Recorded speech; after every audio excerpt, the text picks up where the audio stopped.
And we're live.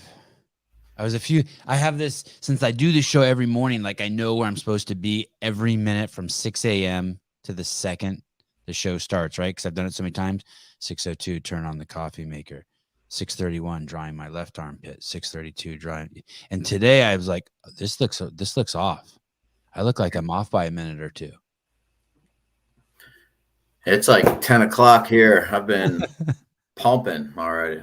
Yeah. What time do you get up? It kind of depends what I do the day before, but today I woke up around 5. Ooh. Coffee. I had cold coffee sitting next to my bedstand today. Just From the drank night before. from the night before. Dude, that's hardcore. I appreciate that. I respect that. Straight to the gym, dry cleaners, bunch of phone calls, a little bit of barbershop meeting. Okay, what do you get dry cleaned and what were you doing at the barbershop? These are two stories that I question. So I have some I'm wild with my clothes, man. So I had grease on one of Uh-huh. my dress shirts. Uh-huh. Like, man, I hope this comes out. And why do you have dress shirts? Who do you see with dress shirts? Like meeting with people from the state, like being like politicians and Politicians, high level funders. okay. I got to play the part. So I got lucky like a year ago. Lululemon, the local Lululemon, which I get made fun of sometimes for this, but they asked me to be an ambassador. So I love it. they gave me a bunch of dress clothes. Uh-huh. So I got all these expensive dress clothes. Like that stuff with collars, and Yeah. belt And loops and I stained them up. So I got to take them to the dry cleaner.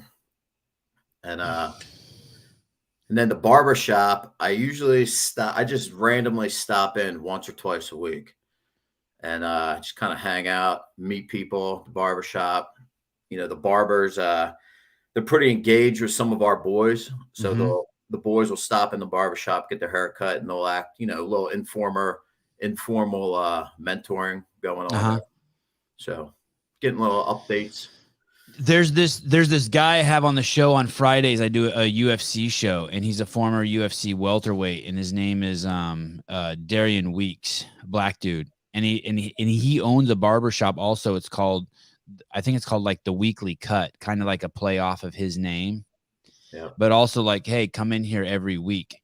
And I thought that was kind of cool because like for me, my lifestyle around the barber is like wait as long as possible till that shit's just so long that I look like a Muppet and then go in and cut it. But for some people, it's like part of their Every week. yeah, it's like part of their routine. It's where they go to hang out. They know people. They get tightened up, and I just thought that was cool. It's like just like a social or cultural thing that I'm completely fucking oblivious to. Yeah, I mean, I cut my own hair. There's not much to it. I can't justify wasting $50 a week on a shape up. I don't. It's funny. I always brag on this show that I don't believe in gender roles. Like, do whatever the fuck you want. You want to wear a pink dress and carry a chainsaw? Like, I don't give a shit. But whenever I hear about cutting your own hair, I do put that in my things that I don't do that I wish I did do that I think would make me, I don't know if a man is the right word, but at least more of an independent human being. It's one of the things I'm most embarrassed about, that I've never just taken a shaver to my head and cut my hair.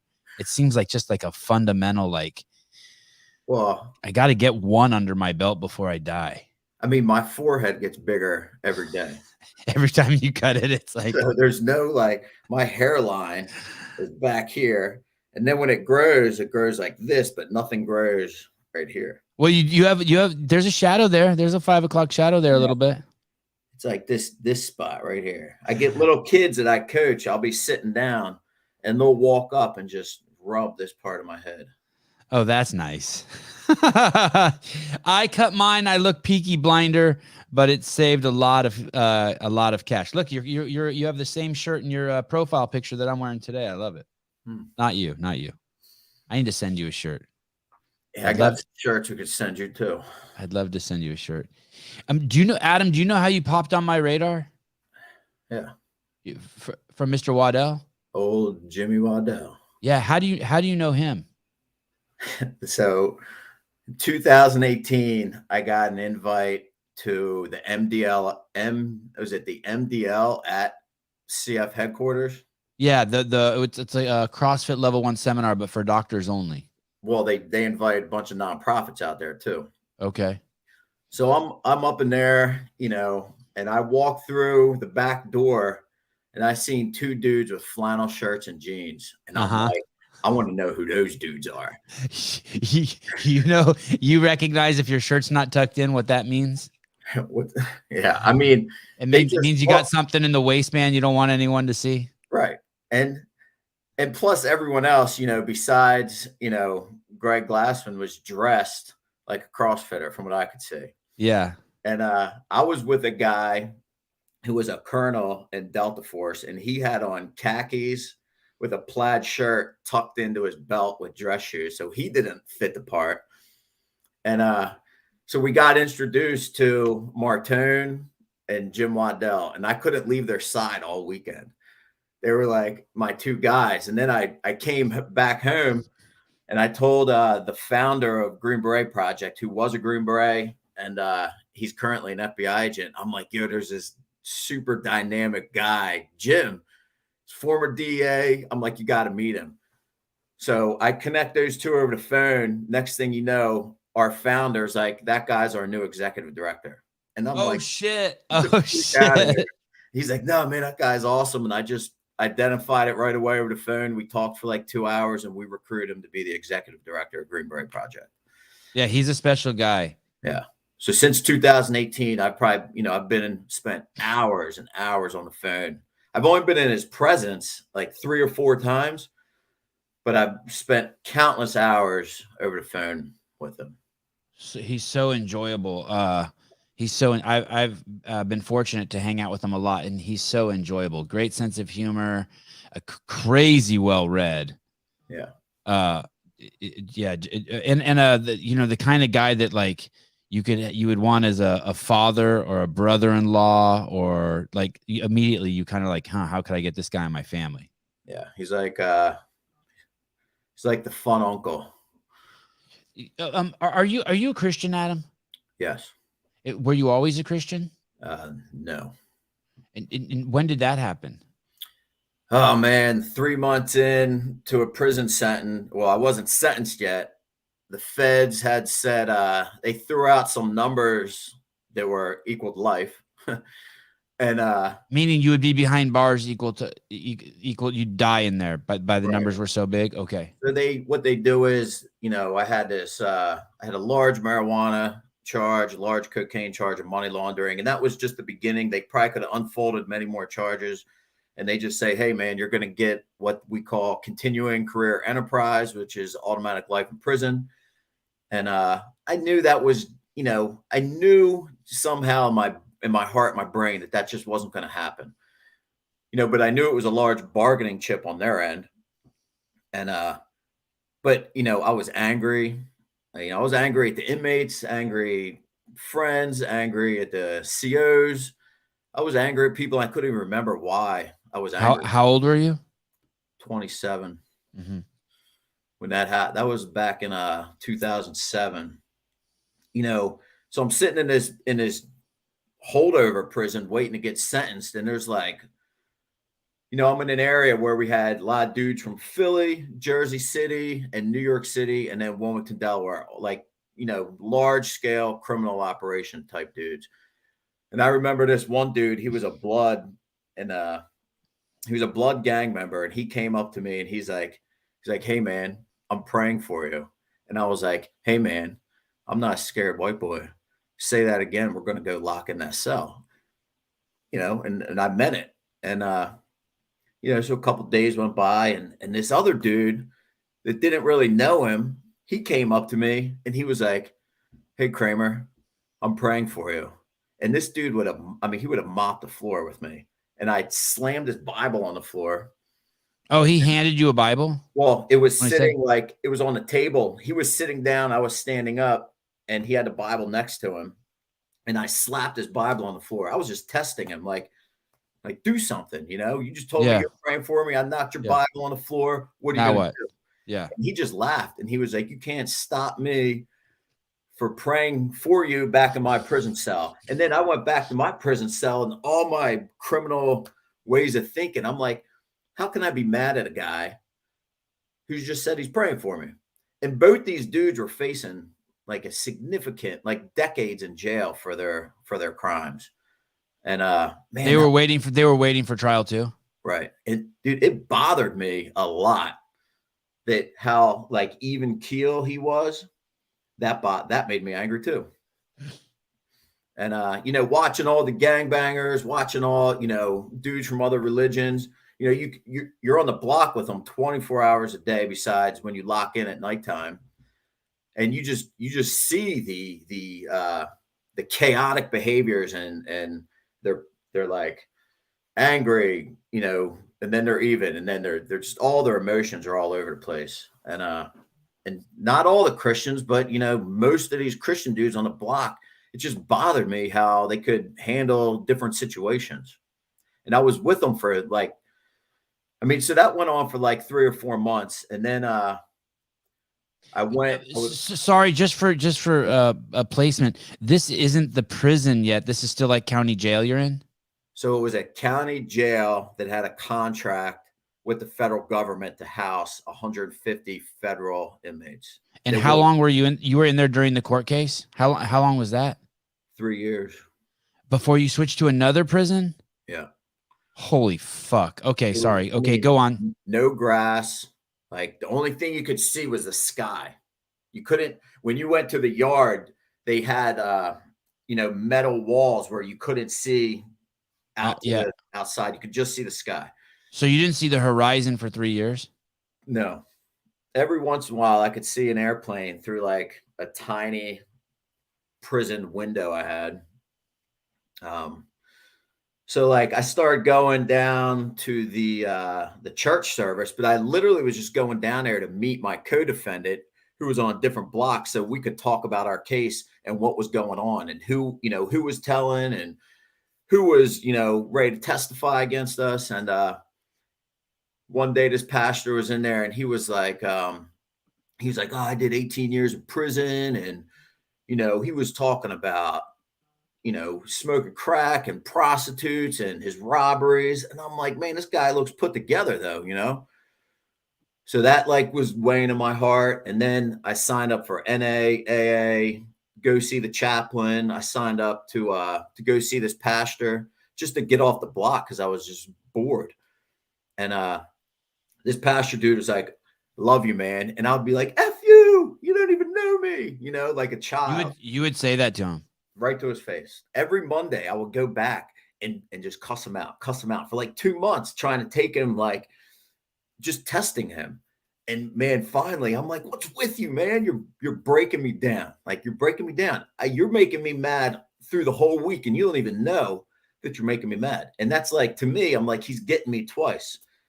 And finally it just broke. I'm like, man, what do I do? And he said, read, he's giving me this old like Baptist adage. He's like, read John chapter 3. And I'm like, I'm going to read John chapter 3, and I'm going to read the whole freaking New Testament, just to prove you wrong. And man, it was like a miracle. I was reading through the New Testament in my prison cell, and I could just feel like it was making me calm. And then I'd put the Bible down, I'd go out on the prison block, and I'd be like, I'd be trying to do, I'd be working out, playing pinochle, playing Scrabble. And it was just driving me like I just couldn't settle on my inside. So I'm like, in my head, I'm like, you know what? All I know is that's making me feel all right. I don't really understand what I'm reading yet. And I'm just going to keep studying it and try to understand it. And so 2008, I was, facing the worst external circumstances of my life, but I never felt more at peace. So I'm like, whatever, I'm going to go with this. And if I go to jail for prison for however long, that's just what it's going to be. I can't keep thinking about it. I'm going to have like a freaking anxiety attack or heart attack or something. And was there one moment in time where you just accepted it? I don't, people ask that all the time. I think it was just like a lot of events just kind of kept happening over the course of a few months. And it just kind of slowly changed. And even like at one point, my co-defendant and I were back on the block together, and he went in my cell and found my Bible and ran out on the block. He's like, "What's this? What's this?"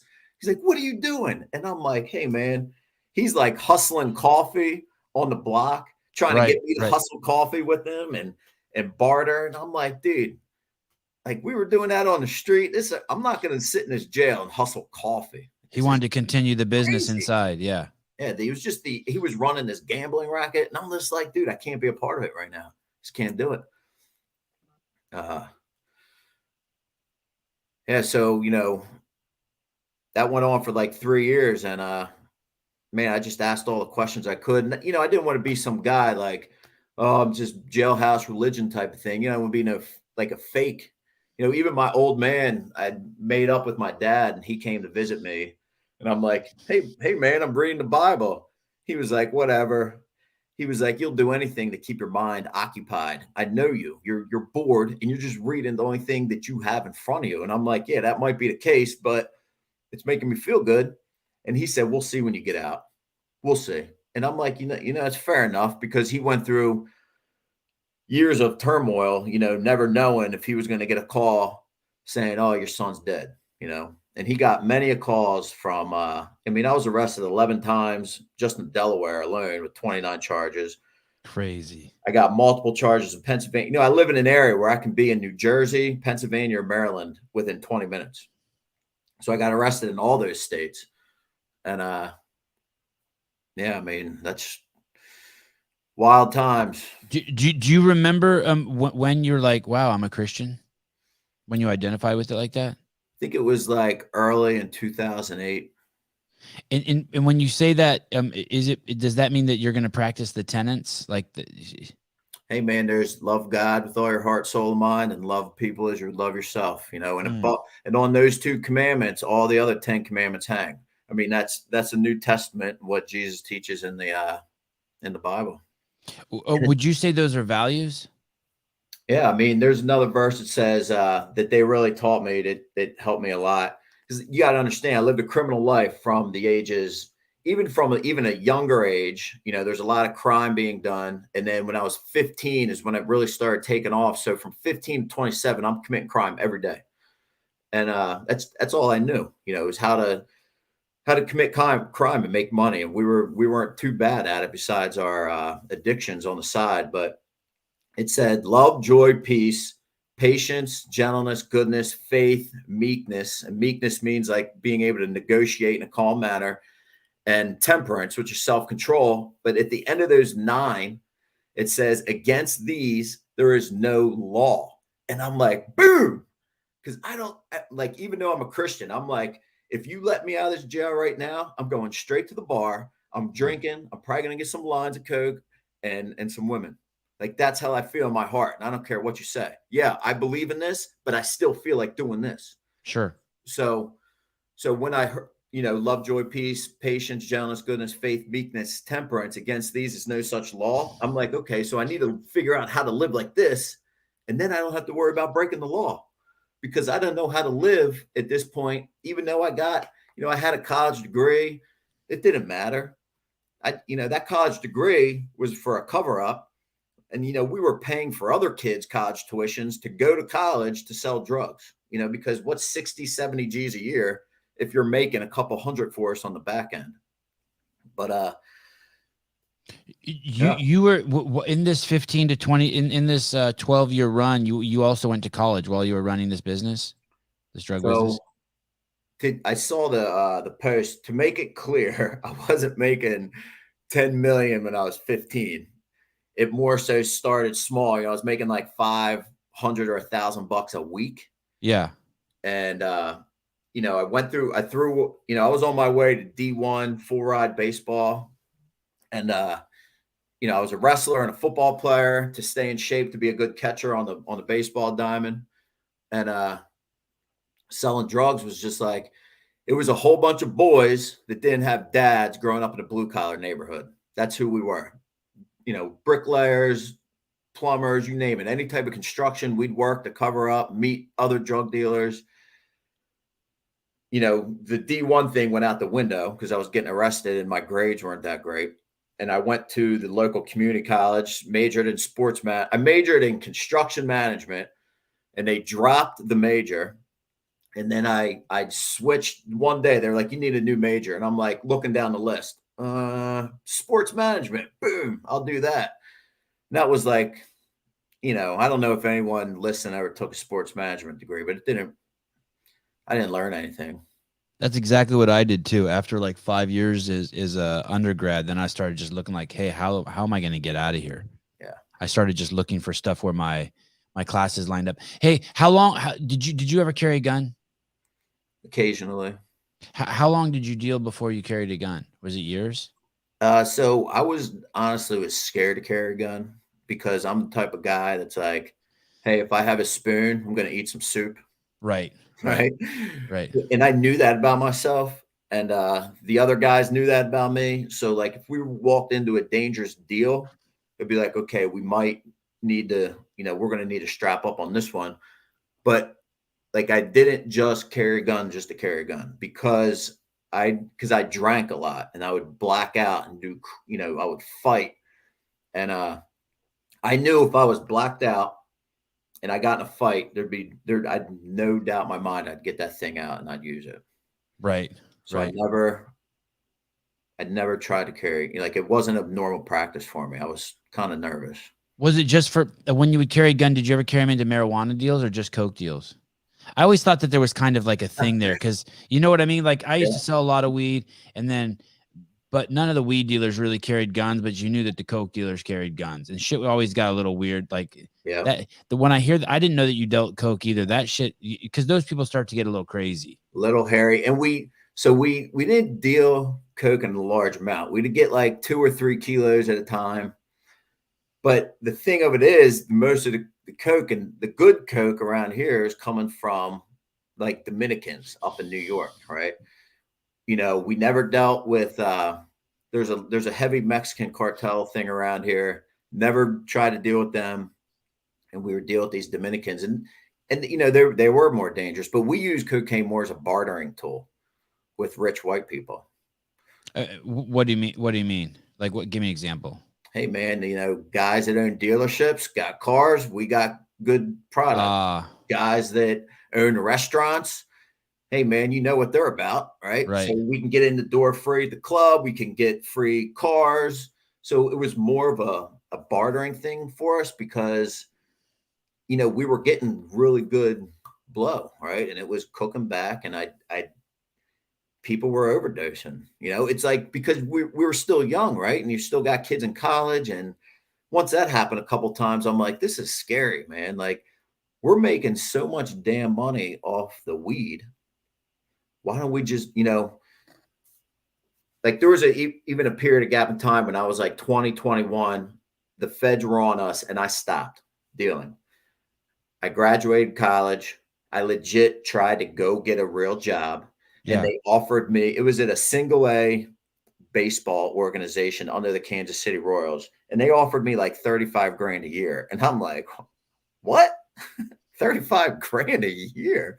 I'm making that in like a couple months, less than a couple months. So that's when I was like, you know what? I'm going to stop playing the fence here. Meaning I'm going to for a long time, I was like a student and a drug dealer. Right. And then I was like, okay, I'm either going to be in the workforce or I'm going to be a drug dealer. Like I can't, we're getting too old to play the fence. It's too dangerous. So I'm like, I still like doing what I want, when I want, how I want. I still like partying. So my girlfriend broke up with me and I was full-fledged. Right on. How did you know that the feds were tracking you? Because one of my buddies was like, the feds approached me. They tried to arrest me for a very small amount of drugs. And fortunately, my boy was, he was this wild cat that wasn't scared of the cops. And he was like, man, I had an ounce of weed on me and the feds had me up. And they said, we want you to put a wire on and go catch Kramer and this other guy. And he told him, put me in jail. It's an ounce of weed. What are you going to do? Yeah. And he told us. And I'm like, man, I'm done right now. Yeah. That'll scare the shit out of you. Yeah. 20 years old, knowing the feds are on you. It's like, we're out. You weren't growing marijuana, you were buying it and then selling it. Straight from the grower. So we cut out all the middlemen and went Oh, straight for the grower in Canada, and that's who we were dealing with. and would you go take it back and forth across the border yourself? No, that wasn't our job. They contract people out to do that. And We're the how we're the buyer. They got to get it to us. and did they have someone on the inside at the border to get? Do you know how they got it across? Did you ever hear stories? No questions. Wasn't my, the old saying, it's none of my business. And that's some business I didn't really want to know, Right. too much. You know too You much. got to sell a lot of weed. If you're not the grow, I used to grow all my weed, so I would sell it, and I would sell it for $60 a bag. I mean, So the profits were pretty good, but that's that, you know what I mean? Like if you sell 10 bags in a day, you got $600. we were selling like, I'd get, I don't know, 300, 400, 500 pounds every 2 oh or 3 my weeks. God. Couldn't find one seed in there.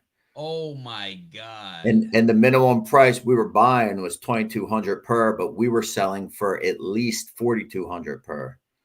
Oh my goodness. Do the So math. that's what you didn't sell. I was selling eighths. You were selling pounds. You would sell a pound to someone? There was a point in time where if you didn't have 250K in cash, don't even talk to us.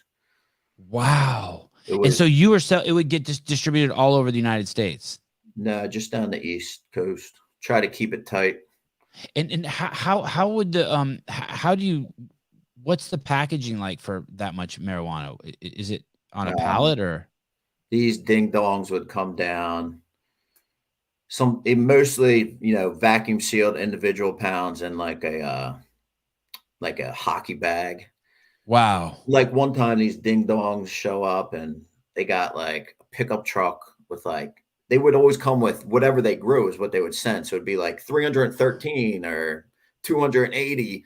Right. One time it was just a whole bunch of loose pounds in the back of a pickup truck with trash bags over it. And this freaking fat guy with overalls and no t-shirt, no socks or shoes on gets out. And I'm like, what the freak is going on here? Wow. And then my partner was like, dude, you can't talk to them like that. And I'm like, yo, man, he's going to get us all pinched. Like, never send that guy again.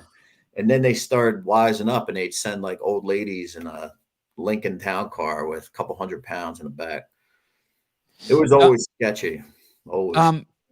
And did you have competitors? Did you have in the area? Yeah, but Delaware is such a small place that you just know who all the players are. So it was like, look, man, no one's out for blood around here. We didn't even do most of our dealing in Delaware. You try to, because it's so, we have 995,000 people here, so I got 16 cousins here. Like people know. Right. And, but we got the University of Delaware, which is a lot of people. And, a lot of kids from like Long Island, New York, North Jersey come down and you get to know them people. And then you got kids coming up from Baltimore and you get to know them. So you start meeting these people from out of state, and that's where you want to do most of your business. Like you don't want to, I'm not even going to answer that question. Wow. Did you know Hunter? I don't know him personally, no, but It's Delaware. So everyone kind of knows everyone. Yeah. I've been swimming in old Smokey Joe's pool before. Wow. Wow. He lives like 5 minutes down the road. Oh my goodness. So what a small world. His daughter's my age, and I used to work for her actually a few years ago. She's actually his daughter's, I will say, she's a very caring young woman. And those kids have been through some shit, man. Yeah. Those kids, like Hunter Biden's not. I mean, if you told us if his dad wasn't Joe, probably people would have some compassion for him. He's been through some what a fucked up life he's had. I mean, and that's like, hey man, your dad's absent, whether it's your dad's in jail dead or off doing politics somewhere, there's missing, his father was missing. Right. And I don't think people take that into consideration. They just, and his mom died, and it was a hardcore drug addict, and he's got really, he doesn't have values. I mean, he was escaping reality, right? Yeah. He was jacked up. And I mean, I did the same thing. My dad left. I couldn't handle it. I was angry. started doing drugs, hanging out with the wrong people. Boom. Next thing I know, selling all these drugs. Adam, where did your dad go? Him and my mom, they were 20 when they had me. Tried to duke it out for 12 years, and they just didn't get along. And he moved. I mean, he lived right down the road, but right around when he left, my mom got breast cancer, and she was on lots of medication, and she would lie about my dad. To you. Yeah, like, oh, dad's not paying his money, and he was, but I didn't know that till I was 18, and it was just too late. Did your mom pass? She's probably going to die within the next month. No shit. Same breast cancer? So my mom is a strong-willed lady. So she was the youngest of 9. Her mother died 3 hours after she was born. Wow. And she got breast cancer at 32, and the doctors were like, "You're going to be dead in 2 months." And they told me that too. I was 12 years old, and my mom pulled me in the hospital room, and she said, "Don't listen to them doctors. I don't feel like I'm dying. I'm not dying." And she did not die. And then over the years, she has lupus. She got kidney, throat cancer, survived. But, currently she has pancreatic cancer, and there's just no coming back. So she's 62 years old. She's like a walking, talking miracle. Yeah, what a run. Is she remarried? She remarried at one point, but they got divorced. This dude was buck wild, man. He was this biker cat from Brooklyn. I don't even know how she met him, but he was a wild guy. Probably met him in the waiting room at the jail when she's visiting you. Do you have siblings? I got one sister, 6 years younger than me. And how's she doing? Not too good. She, wow. When mom and dad split, I was 12, she was 6. So it's like she got 6 years more than me. I got at least, my dad was a pretty good disciplinarian. So I got at least some good discipline and manliness in me up till 12. Yeah. And she did not. So, she was doing good till she was like young 20s. She met some dirtbag boyfriend, started doing pills, and that led to one thing. And, she got in a bad car accident. She almost got her leg cut off, and she has a bunch of rods in her leg, and that set her into a spiral. And, a little bit enabling from mom, but it's a tough situation. The reason why I ask, going back to the Christian part, is, I guess there's this misunderstanding. Maybe you had it when you went to jail, and I had it for probably 45 years too. That, I mean, I know it's just a word, but when you find out someone's a Christian, like Jimmy's a Christian, right? Jimmy Waddell. And there's just like these guys who are practicing Christianity. They have some qualities about them that helps you understand them better and makes you kind of want to be around those people. They have some values, whether they adhere to them or not. They're making the attempt to live a certain kind of life, right? I mean, it was like forgiveness and unforgiveness was a big thing for me. Like, I was so freaking angry at the 15 people that told me. I was blame shifting, like I shouldn't be in jail, because if I wouldn't be here if them dudes didn't tell on me. But no, I would be in jail because I'm a freaking criminal, right? And then I'm blaming it on mom and dad because of my upbringing. And it's like, nah, man, they taught you right from wrong, right? They didn't hold your hand through this criminal thing. Dude, listen to this. My dad is an electrical engineer, successful. His father is a PhD chemical engineer. Actually grew up out in Chandler Boulevard in North Hollywood. Mm-hmm. So he grew up out there. There were some Russians, migrated from somewhere in Russia to Chicago out to LA. He was a PhD chemical engineer. My uncle Jim's a dentist. Do you know where he worked? Did he work in the like the military complex? Did he work at like Hughes Aircraft or something like that? Who? Or Boeing? Your grandfather? so that would be my great grandfather. He worked installing like installation on warships. Yeah. I mean, that makes sense. There were a lot of really, I mean, that's Greg Glassman's lineage too. There are a lot of really fucking smart people there working in the war machine. A lot of smart fucking engineers and scientists. Okay, that makes sense. And then so his son, who was my grandfather, ended up going to Caltech on a full ride, became a chemical engineer, got drafted to the Army, did his time in the Army, went to Purdue, got a PhD in chemical engineering, and helped invent Kevlar with DuPont. Wow. And then my other grandfather's from the Southie Projects in Boston, and he was a state trooper, right? And my Uncle Frank was a state trooper and a federal agent. My Uncle Timmy was a cop. Cousin Tommy's been in the Air Force for 23 years. So I got all these doctors and engineers, military and law enforcement. All the men I just mentioned they're all like extroverted, very active. So I'm like, don't look at me like that. I'm like, if you grew up without a dad, who knows what would have happened to you too, right? So my old man wasn't around, and I had nobody giving me the manly discipline except for one of my friends down the street. His older brother was in a gang, and man, I loved what he was doing. I'm like, I want to be just like that. I want to be. He's 21 years old. He's got a house. He's got girls. He's got money, cars. He's got a low-level job. I'm like, dude, that's great.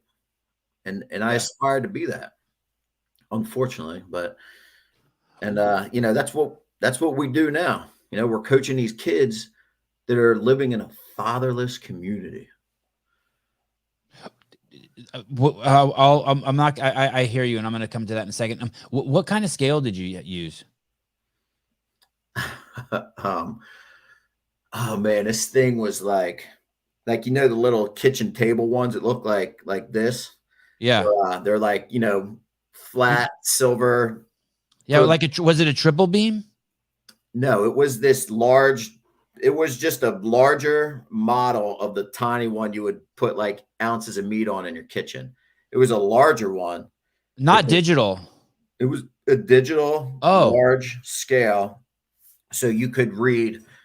And most of the time it was on point down to the gram. You're thinking 1,000, was it? So you buy 200 pounds and they'd have it accurate to the gram. It's like, damn. Well, but they'd have each pound individually wrapped. Right. So you just take all those pounds and put them on, because you might have some guy along the way who thinks they're smart and he's taking out 10 grams out of 200 pounds. That's a lot of product, right? I'd definitely do that. I would have definitely done that. And people deal with you because that's like you're getting paid to do a job, and now you're trying to skim off the top. They ever try to buy weed from you after they drop it off? Or the guys who drop it off are like, hey, I just sold you 200 pounds. Can I buy 1 pound back? If they, no. But if they wanted to, get high or whatever, be like, here you go. Whatever. Like, there's most of those dudes, they're they're like the guinea pigs, right? They're getting hired. And usually it was I wouldn't say guinea pig. It was at that level, they're usually hiring some like gang outfit to take care of the driving. Any deliveries not make it where like you're waiting for the delivery and then you get a call, hey, he got stopped at the border, that one's not coming? Yeah. Yep. But it wasn't our guy. We got that call a couple times. They were like, just be on standby. And it'd be like, be on standby for how long? And they're like, just be on standby. And it'd be like, I remember one time it was like 2 weeks, just on standby for 2 weeks, and everything's drying up, and people are freaking blowing your phone up looking for, because, it's just all business, and people supply and demand. As I built up to coming to talk to you today over the last, week or two, I started thinking, like, how did my parents not know that I was dealing weed? And then I just realized, because my parents were working. I mean, I had a mom and dad around, but they just worked. They were just, you know what I mean? And no one asked where I went on the weekends. No one even asked me if I went to school. I didn't even go, like, you know what I mean? I'd say I was going to school, but I just wouldn't. Hmm. And I'm assuming it was like that for you. Like I guess it was like that for you too, right? There was just no one monitoring you and you wanted to make money. Like I never thought I was doing it. Did you ever think you were doing anything bad? I never thought I was doing anything bad. I knew it was illegal, but I I never thought it mean, was like immoral or I was a bad person. I thought I was a good person. in high school, I didn't. It was like, whatever. I mean, Yeah. I didn't really, I knew what we were doing was wrong, you But you know. would make the money and buy people sandwiches and shit, right? I mean, like you would take your friends out and like you were. We'd go hang out or, and sometimes we would even take turns dealing, because be like, hey, man, I'm getting, I feel like I'm getting hot and the principal or this teacher might know. So I'm going to scale back. And then you hand it off to another guy and he'll do it for a while. Did your mom know you were doing this or your dad? I think they vaguely knew something was up. Suspected. Yeah. I mean, my dad wasn't around much from the ages of 12. I didn't really get to know him again until I was like 18, 19. And, mom was sick a lot. I had a little sister. I was kind of self sufficient during my high school years. And I remember my senior year, my mom, she said, I'm going to get married and moving out. And I'm like, huh? Where am I going to live? And she was like, you're going to live at this house that I have, and I'll pay for the house, and I'm going to go live with my husband. So now Oh, I'm like, I'm wow. 18 my senior year, and I'm like, this is great. This is Yeah. great. Now I'm really free. And I actually got honor roll my senior year of high school. Wow. Just to kind of like, because you want to keep the heat off.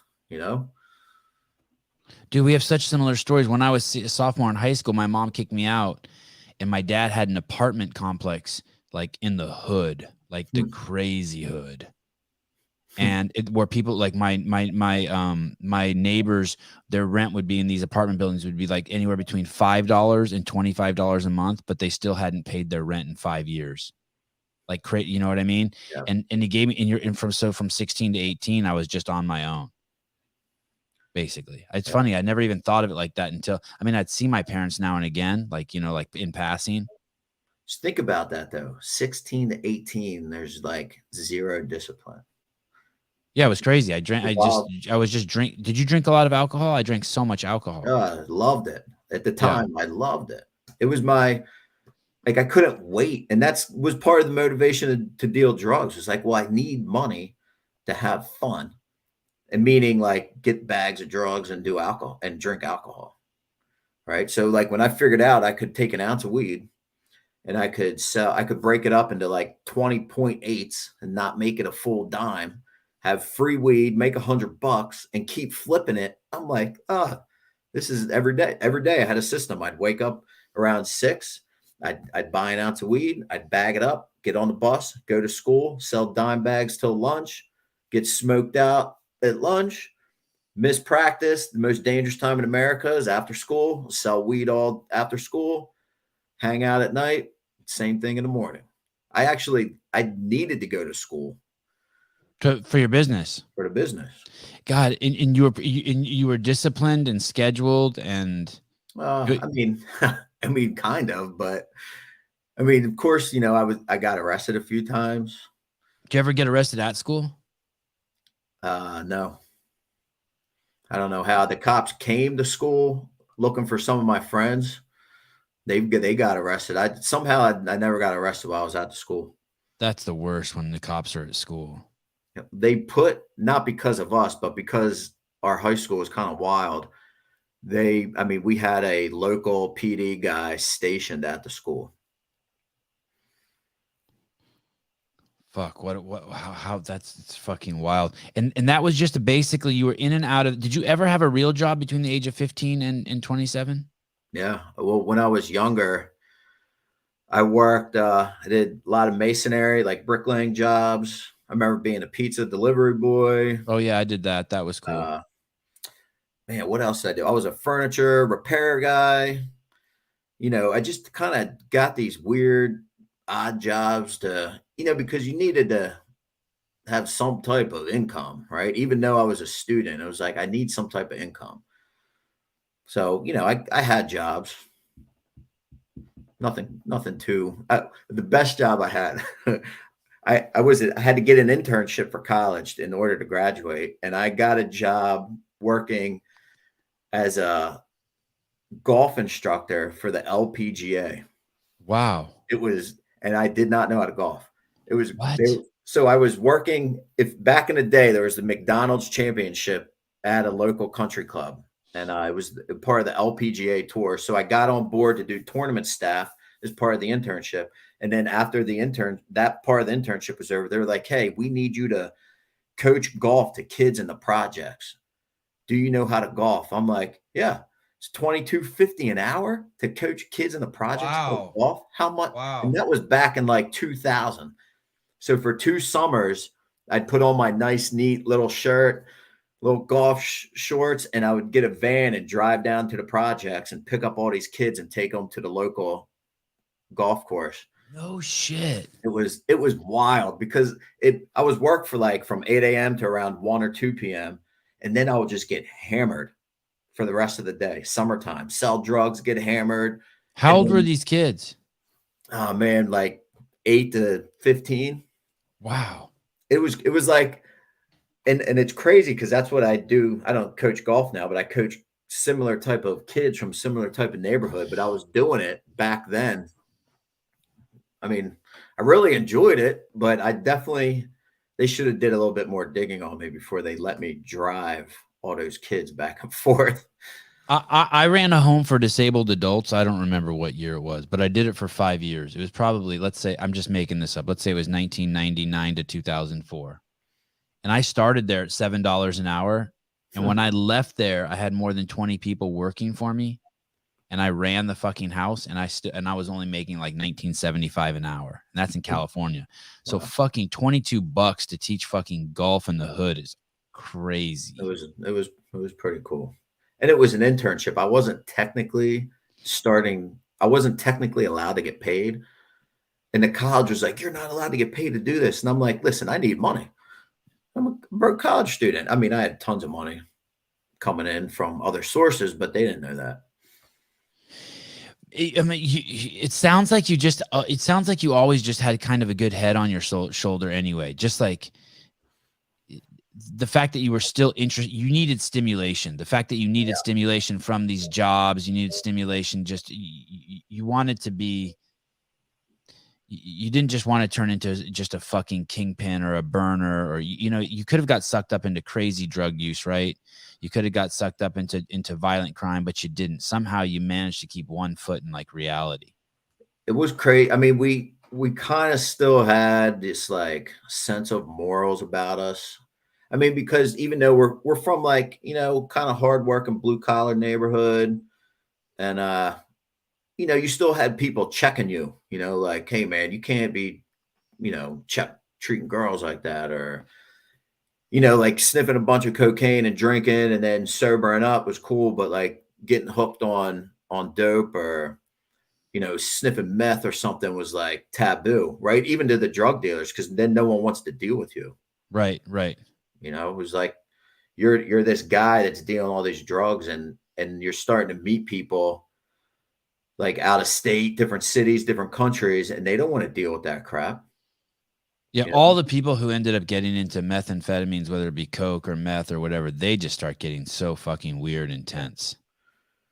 Yeah, They're the guys who have a Bible in one hand and a gun in the other, and you're like, what the fuck? I mean, that was probably I sniffed meth before, but I couldn't handle it. I'm like, I'm done with this. And then, I mean, we were some partying cocaine guys, but there was just a sense like, "Hey man, you've been up for 2 days. What are you doing? We're not even going to allow you. We're not going to allow you to conduct business like this." And it's like, damn, Adam, what was the most you ever got popped with, like in an actual bust? nothing. I mean, or I got busted when I was 15 with an ounce of weed. But they never rolled in on you and you got 100 pounds in the trunk. No. It ended up just being all wires and photos and shit like that. No wires, no photos. It was in the federal government, it was hearsay, meaning 2 people said he did it, and then they got 15 people to say he did it. And one time I got pulled over, I had like 100 pills of ecstasy on me. And I just talked my way out of it. He kept asking to search my car, and I'm like, "Nah, man, I'm speeding. Like, give me a speeding ticket. Let me Oh, go." that could have been horrible. I would easily got 3 to 5 for that.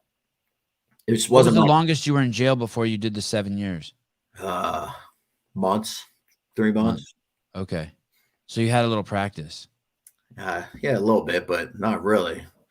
I mean, that first 6 months is like it's rough. It's rough. And then kind of get in a groove and you're starting to meet people and at least, you get in a routine and that, it gets a little better, but that first 3 years when you don't know I didn't know what was going to happen to me. That was pretty hard. Once you get to the prison, you're like, okay, I see light at the end of the tunnel. I'm gonna put my head down. When you get to the federal prison, you have a job 40 hours a week. So I was working 40 hours a week. I was on the softball league, playing handball, going to church, so prison time got a little easier. You went to 10 different prisons? Yeah. They're mainly because once I was at the end of my federal prison sentence and I thought I was going home. I knew I had some old DUIs hanging out that I had to go take care of.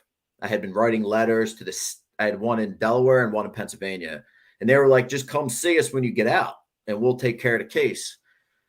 And when I got out, there was the prison guards, like, you got 2 different counties here they're fighting over you in the parking lot. Who's going to take you? And I was like, well, what the freak? And so from that point, I went to Jersey. Wait a second. You're federal. You served your time, and the day you got out, some dudes were waiting for you for a DUI. Yeah. God, that sounds like a waste of taxpayers' money. Fuck, that sounds like a I fuck did up. 13 months after that Oh my God. in a state prison in Pennsylvania. And they were transferring me. Like, I went to 6 different jails and within 13 months. It was wild, man. And it was like, in the feds, it's probably not what you think. You hear everything on TV, but it is better than a state prison. The people you deal with are better because they're more intelligent. And there's only 220,000 inmates, federal inmates in the whole country. But there's like over, I don't know what it is. It's like 3.3 million state inmate That's insane, by the way. That's 1 in 300 people. Yeah. And listen, here's a crazy statistic. So we have 5%. We, United States, have around 5% of the whole world's population, but we have 25% of the whole world's incarcerated. Think about that. It just doesn't make sense. Yeah, that's absolutely nuts. I'm not against prison. I needed to go to prison. I did not need to go to prison for 2 years for a DUI, maybe a couple months. I'm not saying DUIs are terrible crime. Hey, after you do 7 years, there needs to be some sort of wash. Yeah. Like after you've been in for 7 years, there needs to be like, hey, if the warden vouches for you, you're anything that's below this, anything that's like a nonviolent crime gets washed or something. Listen, I did my Fed time, went to Pennsylvania, did 13 months. I was on parole in Pennsylvania, and I had a federal probation officer. I had to go back to court 4 months after I was out, living at home. I was out, went back to court for a DUI that was 10 years old. And the judge was like, you're getting 60 days in the county. After you've been out for 4 months? I was like, are you nuts? And my lawyer. Had you been sober at that time? Yep. The day. That's another thing. If you've been sober for fucking 7 years and then they finally get you somewhere, they got to be like, all right, you're good. I'm like, 60 days in the county. I got a job. I got 2 probation officers at this point. And my lawyer was like, be quiet. They're going to give you more time. And I was like, all right. And the guy was like, report tomorrow. So boom, I report to the local county jail.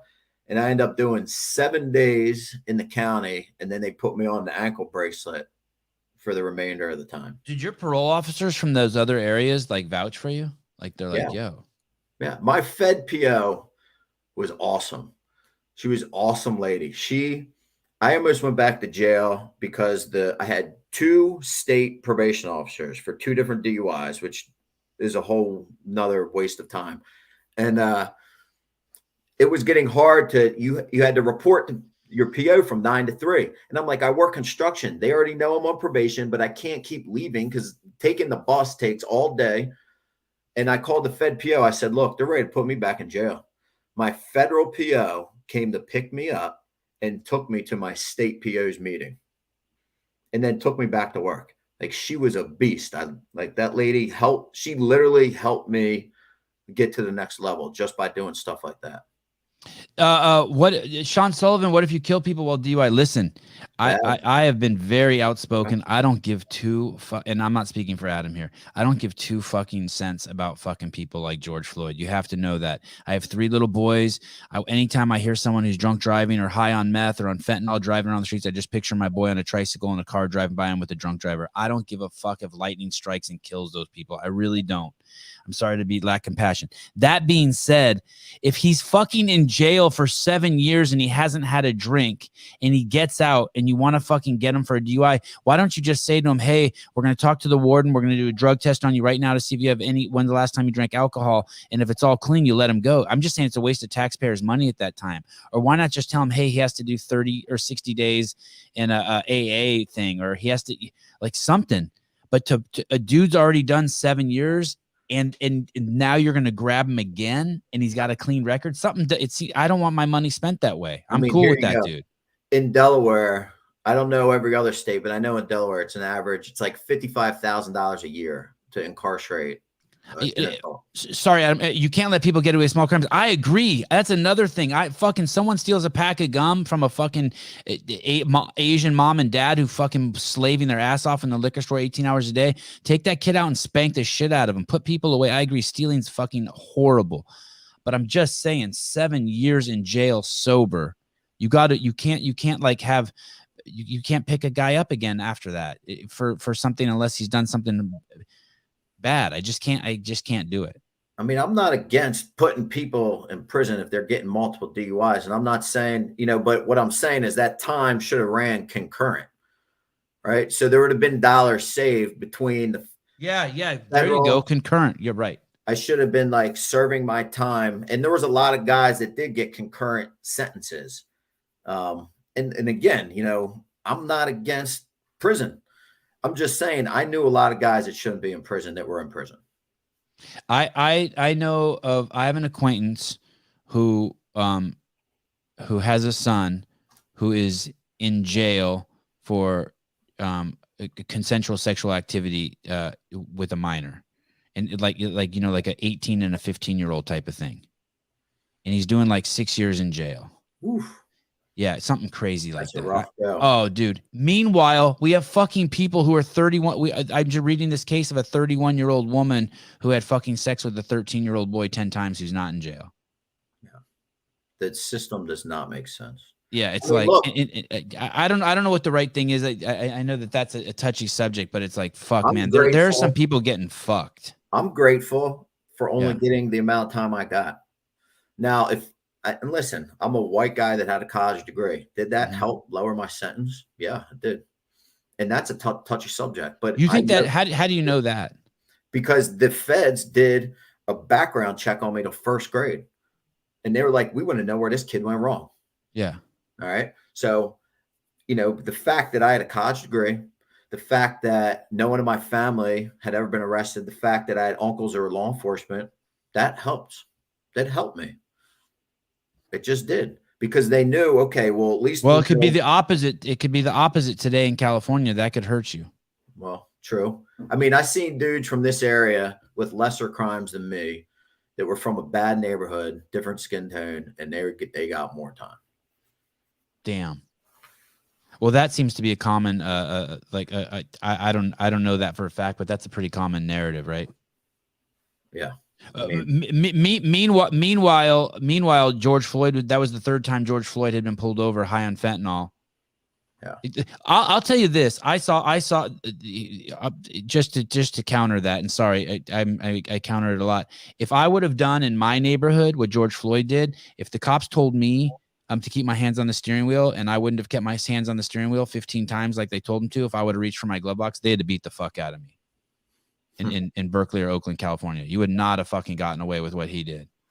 No fucking way. One time I squirted a cop with my windshield wiper fluid as I drove by on the freeway, and they had fucking 5 cops come over and just fucking work me over a little bit. I mean, I've been beat up by cops before. Yeah. That's because I ran, you know. But. So you get out of prison, and what is the Green Beret Project, and why do they call it that? It's called the Green Beret Project because a man who was a Green Beret, he was in 3rd Group Special Forces, started it. Uh-huh. So I get involved. I get out. I'm on federal probation. I told a federal judge I was in this federal reentry program that was a voluntary program for ex-offenders to have a high level of accountability by their POs. And you get time off and you get certain other like job opportunities. And I'm like, sign me up. And then I told, because I'm a little brazen and direct, I said, hey, whoever's in charge of this state, it's pretty stupid that they're paying $150,000 a year to incarcerate one boy. That's dumb. When that kid has at the time, it was right around 85% chance that they could recidivize, meaning get out, get arrested, come back. And I'm like, we're just wasting our money. This is stupid. When that kid just needs some stern love because he doesn't have a dad. Right. So I had this federal chief he was the federal chief of probation. He said, I want that kid talking about me inside the juvenile detention center, coaching CrossFit to kids. And I didn't have a CrossFit license. So I'm like, huh. So I just Googled CrossFit, found some number, called some random number and said, hey man, I want my L1, but I don't have $1,000. Just got out of prison. I want to coach these kids. They said, find a course, got the course. I would start going into juvenile detention center. Wait, what year was that? 15. Do you know who you called? Was it a woman or a man you spoke to? Woman. Was she in the training department? I don't know. She must have been. Could her name have been Haley? Would you recognize her name if you heard her name? I don't think it was a Haley. Interesting. I'd be very curious to know who that is. You know, they were super cool about it. There was no I was ready to rebuttal, Trump, whatever I had to do. And they were just like, yeah, just pick a course. I'm like, oh. No shit. And I picked a course down in Baltimore. It doesn't surprise me, but like it surprises me that you got a hold of someone because we were really good at not letting anyone call us. But if you did get a hold of someone, I mean, fucking Greg was the staff knew, especially in 2015, the values of CrossFit was do the right thing for the right reasons for the right people. And so someone just he pounded that into us. Wow. I could probably look through some emails, but anyway, I was coaching these kids. Did you like your L1? Sorry, before we get there, did you like it? Yeah, I didn't know what the hell was going on. I'd done CrossFit a few times. I showed up to this CrossFit gym like 2 months after I got out of prison. I was in Dickies, like the wife beater tank top. Yeah. That's all my boys wear. And my construction boots. Awesome. And they were like, what do you want? And I'm like, I want a student membership because I don't got enough money to pay the full thing. And they were like, I'm like, listen, man, I just got out of prison. I want to work out. And what gym was that? What gym was that? It's called Hardbat Athletics. It was Hardbat CrossFit. So the dudes were younger than me. This guy named Ian Harden, and the other guy's name is Derek Batman. So Ian Harden has left the gym. That's his real last name, Batman? Aaron Batman? Derek Batman. Derek Batman? Wow. So he still owns the gym, and the other guy has moved on. But that's why the name Hardbat. Okay. So these two they were younger than me. They probably thought I was buck wild, man. It was like box jumps, running, and pull-ups. And these women I just got out of jail. These women in there were smoking me, and I was getting fired up. I'm like, damn it, these women. And I couldn't do a kipping pull-up, but I'm like duking out these prison strict pull-ups. And I was definitely one of the last people to finish. I didn't like that at all. And you went in there by yourself, huh? Well, my cousin, she had been going there. So she just had mentioned, hey, you should try this place. And that's where I landed. And I mean, I was instant, like, cause I'm I'm not I don't like going to the gym like, oh, it's chest day, it's leg day. Like it's just boring to me. Like we used Yeah. to be the ding dongs in the gym. I deadlift, bench, shrug, and squat all in the same day in the same circuit. But so boom, started coaching these kids at juvenile detention facility. I get invited by federal probation to speak at this like 300 person recidivism event.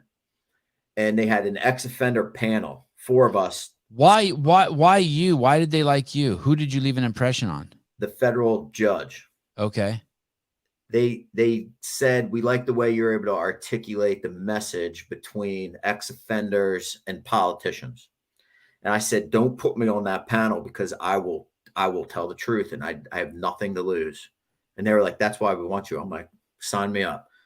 I had 3 probation officers at the time. And the same story I just told you, I told all those people, I said, I'm not pointing fingers at the actual state probation officer, but the rules imposed on them are wrong. And you're setting dudes up for failure. I said, you got a guy with a college degree. I got 3 more college degrees while I was in prison. And I can't even handle this. A dude that doesn't even have a high school diploma, he's going to get out and go back to jail because he's going to give up.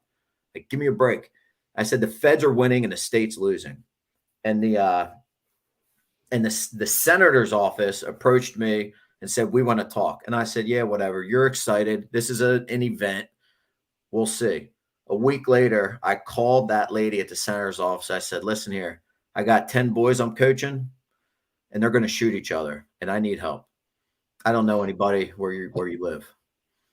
Sorry. Give me 1 second here, Adam. I want to connect some dots. Okay. So you get out of prison. 2 months later, you're in a CrossFit gym, right? So you go to federal prison, then you get out and they're waiting for you for some old ass crimes. You do some more time for some old ass DUIs. Then you get out finally and you're out and you're in Delaware now, right? Correct. And are you living with that cousin, that female cousin at the time? Is she taking care of you or where are you living?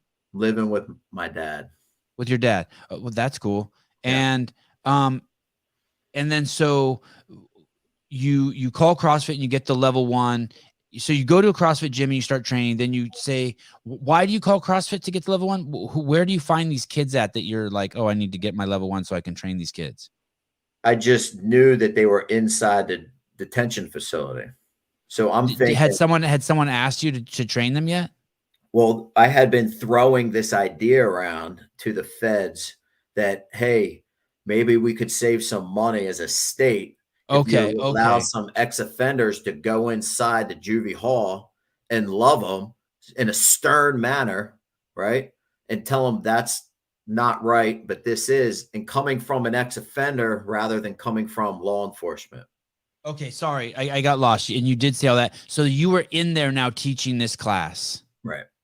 And then, so sorry. And then right where we left off before I interrupted you, you were saying that you had these 10 kids and you were what was going to happen? You were going to lose them if you didn't get some help? They were going to shoot each other. They were talking about it. And they lived an hour south of where I lived. And I didn't really have any connections down there. So I'm talking to this senator and I'm like, listen, I need help in this town called Dover. These kids are going to get out and shoot each other.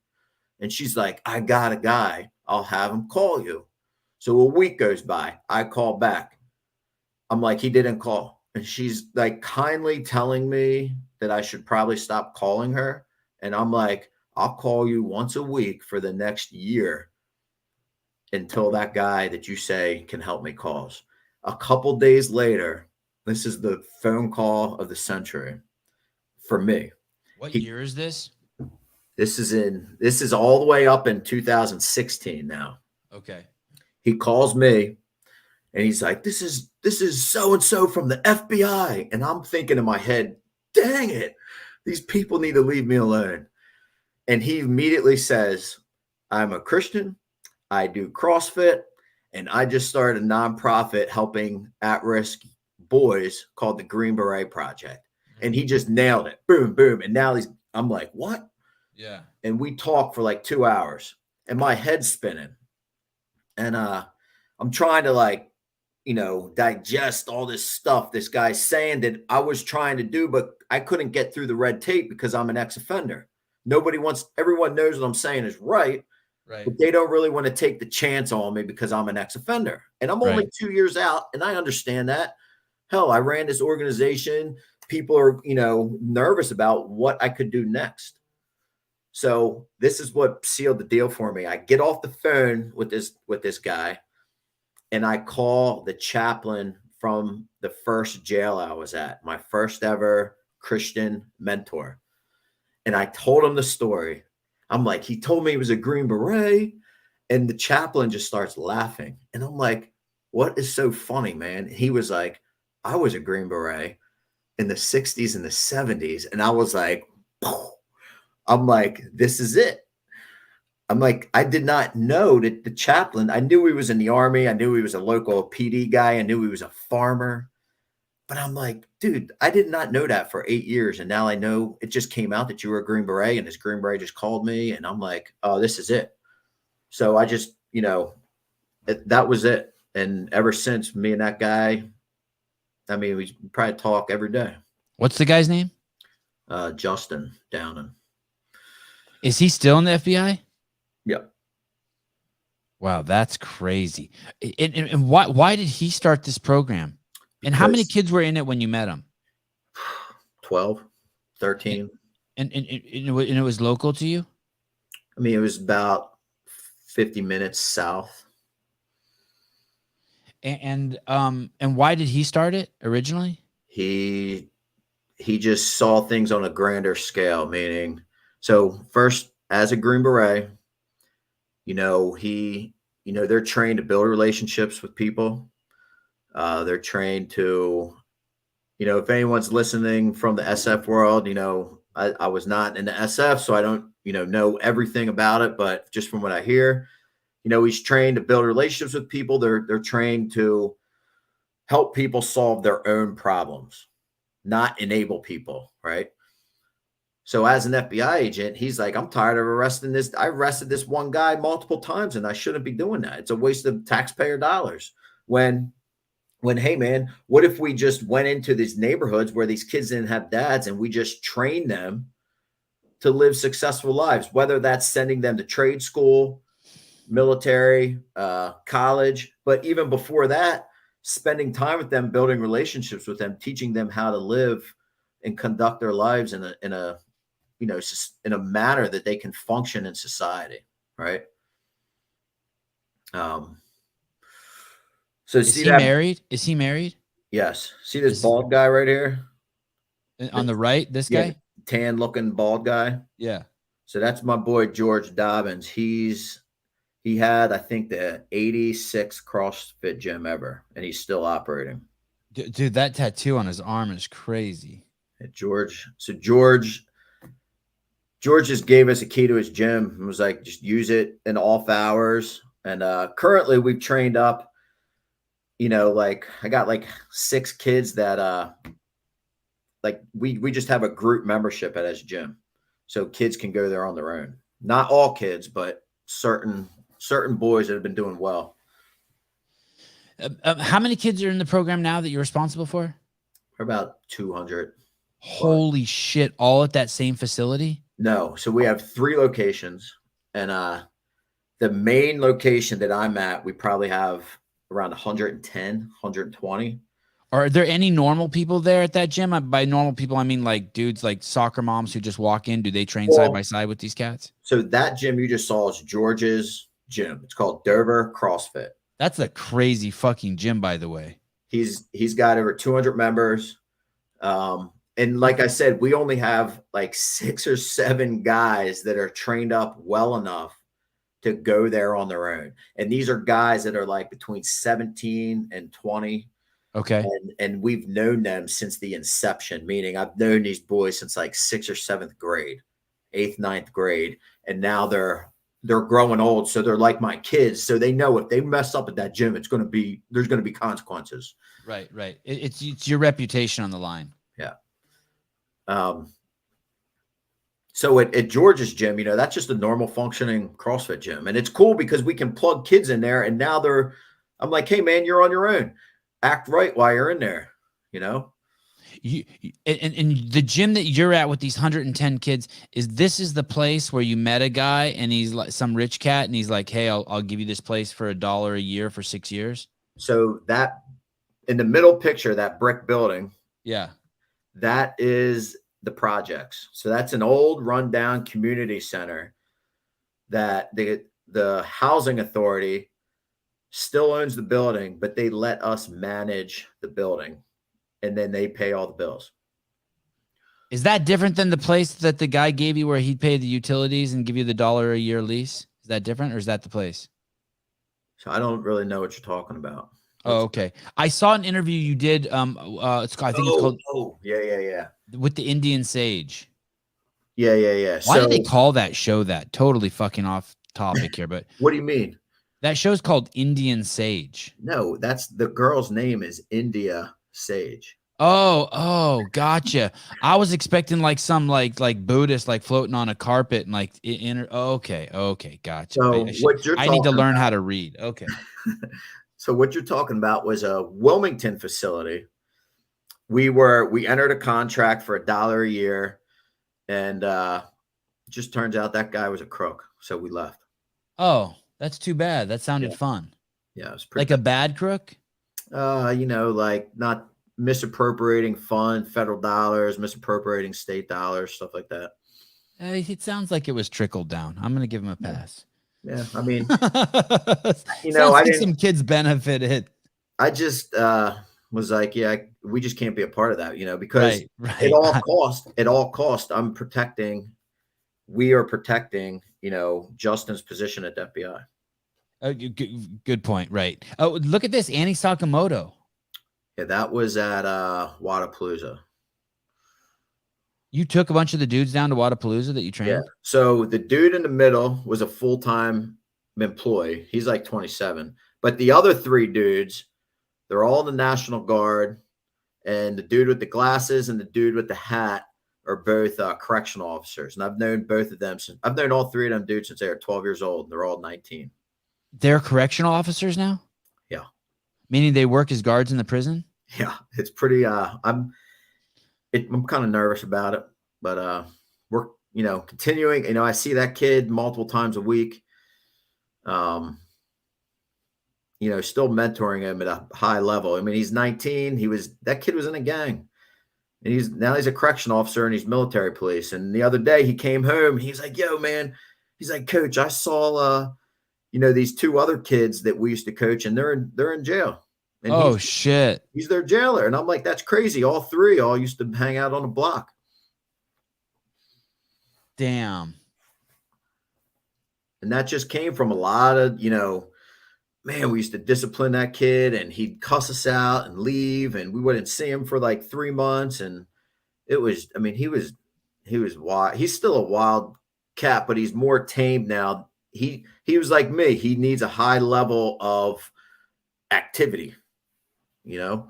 And I said, listen, I just want you to be in the DOC for like 2, maybe 3 years tops. And then we'll get you out of there. You'll get your college degree through your GI Bill. And he wants to be a state trooper, but you can't, in Delaware, you got to be at least 21 until you can be a local PD. And then if you want to be a state trooper, you have to have some college credits. So, and the reason why you're nervous about him working in the jail is because he's around criminals all day. Well, I don't want him to get manipulated by the men in the prison. Right.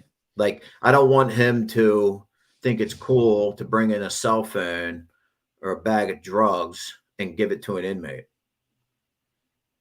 Right. Yeah, for sure. It seems like more and more I hear stories. I just saw a story yesterday. I'm trying to think. I saw a guy who was out and he had married one of the females there who was one of the correction officers. It just sounds like it's wild. Yeah, prison is just a wild place. When you were there, did you see wild shit there? Yes, I saw. I mean, one day they locked us in wherever you're at in the compound. Boom, you get locked in. I was on the racquetball court, which was outside but inside a locked fence, and the FBI came on the compound and arrested dozen or so guards and counselors. Like, that was pretty crazy. And they just lock everyone there, stay still, and they lock everyone up and then arrest the people. Yep. And I mean, we knew kind of what was going on. But at the end of the day, even when I tell this young kid, I said the inmate is always going to tell on the prison guard he can only hide it for so long. Dude, there was dudes in the federal prison making hundreds of thousands of dollars a year hustling cell phones, hustling drugs. Oh, the guards. No, the inmates. Oh, no shit.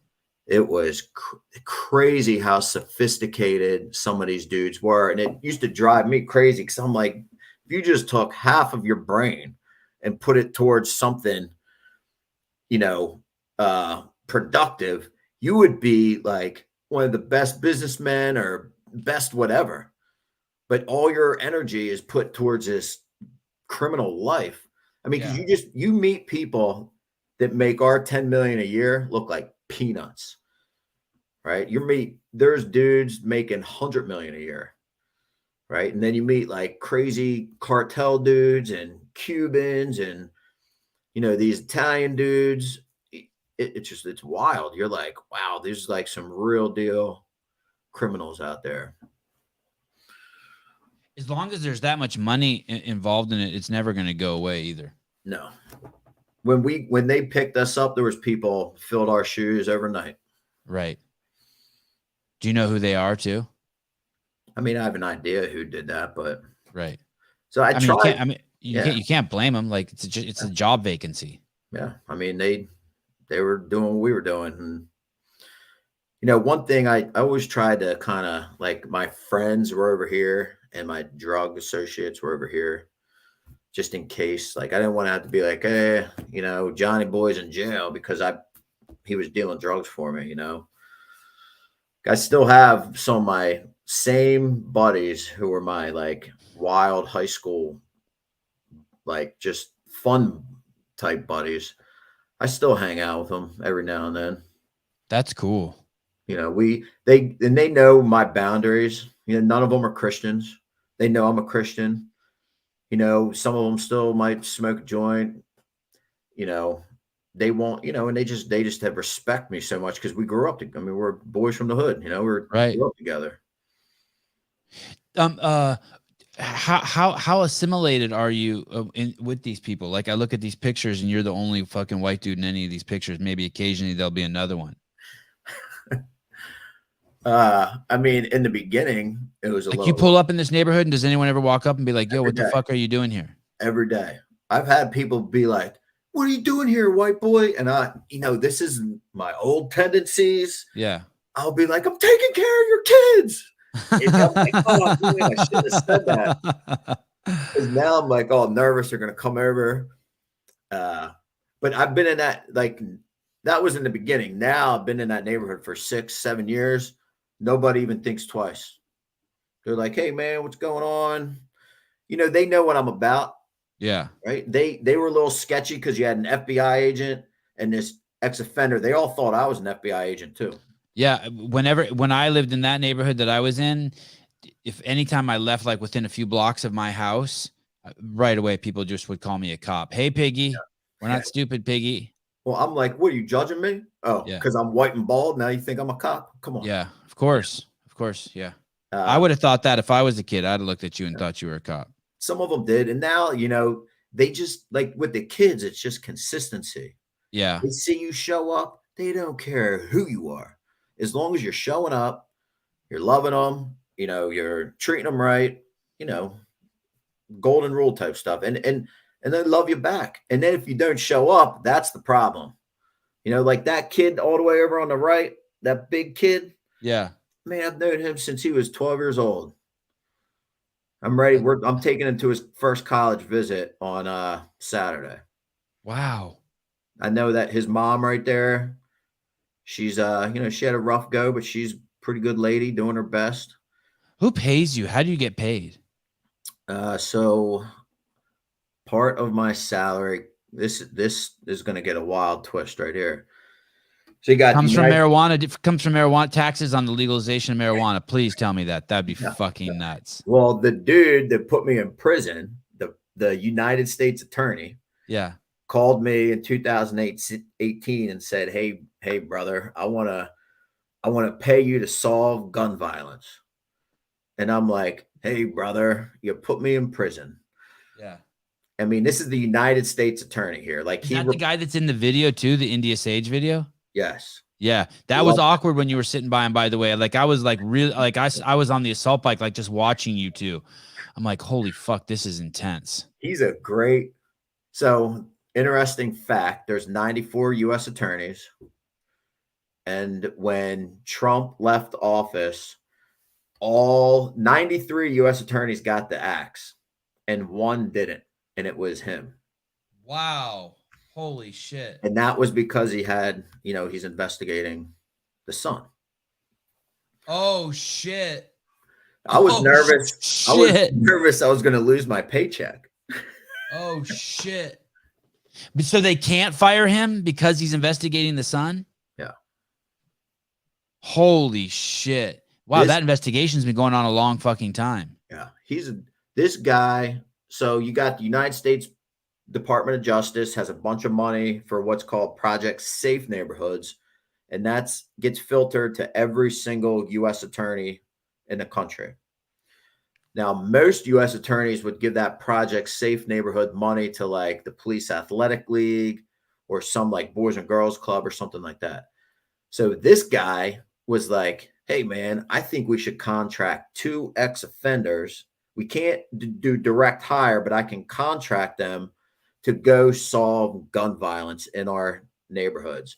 And the Criminal Justice Council, who's like a watchdog of the money, said, we don't think that you should contract these ex-offenders. And he said, thanks for your opinion, but I'm not asking your permission. Yeah. Cool. And that's why I love the guy, because he's not scared to do the right thing. Right? He's not worried about his reputation in that world. I mean, we're talking about a guy like he's an important guy. Like he makes a lot of crazy decisions on a daily basis. And here he's contracting 2 ex-offenders, and this could blow right up in his face, right? I could do something. Who's the other dude? Do you work with him? Yeah, his name's Tyrone. He's about 10 years older than me. He's a squared away dude now. He did federal time. Is he in the CrossFit gym too? Is he different program? Different program. He deals more with adult men coming out of prison. Okay. Which is super hard for me. I just have no patience for it. Sure. Okay. So he's like, I can't deal with kids, and I'm like, I can't deal with the men. So it actually works out pretty well where I'm coaching a bunch of kids trying to prevent them from going to jail.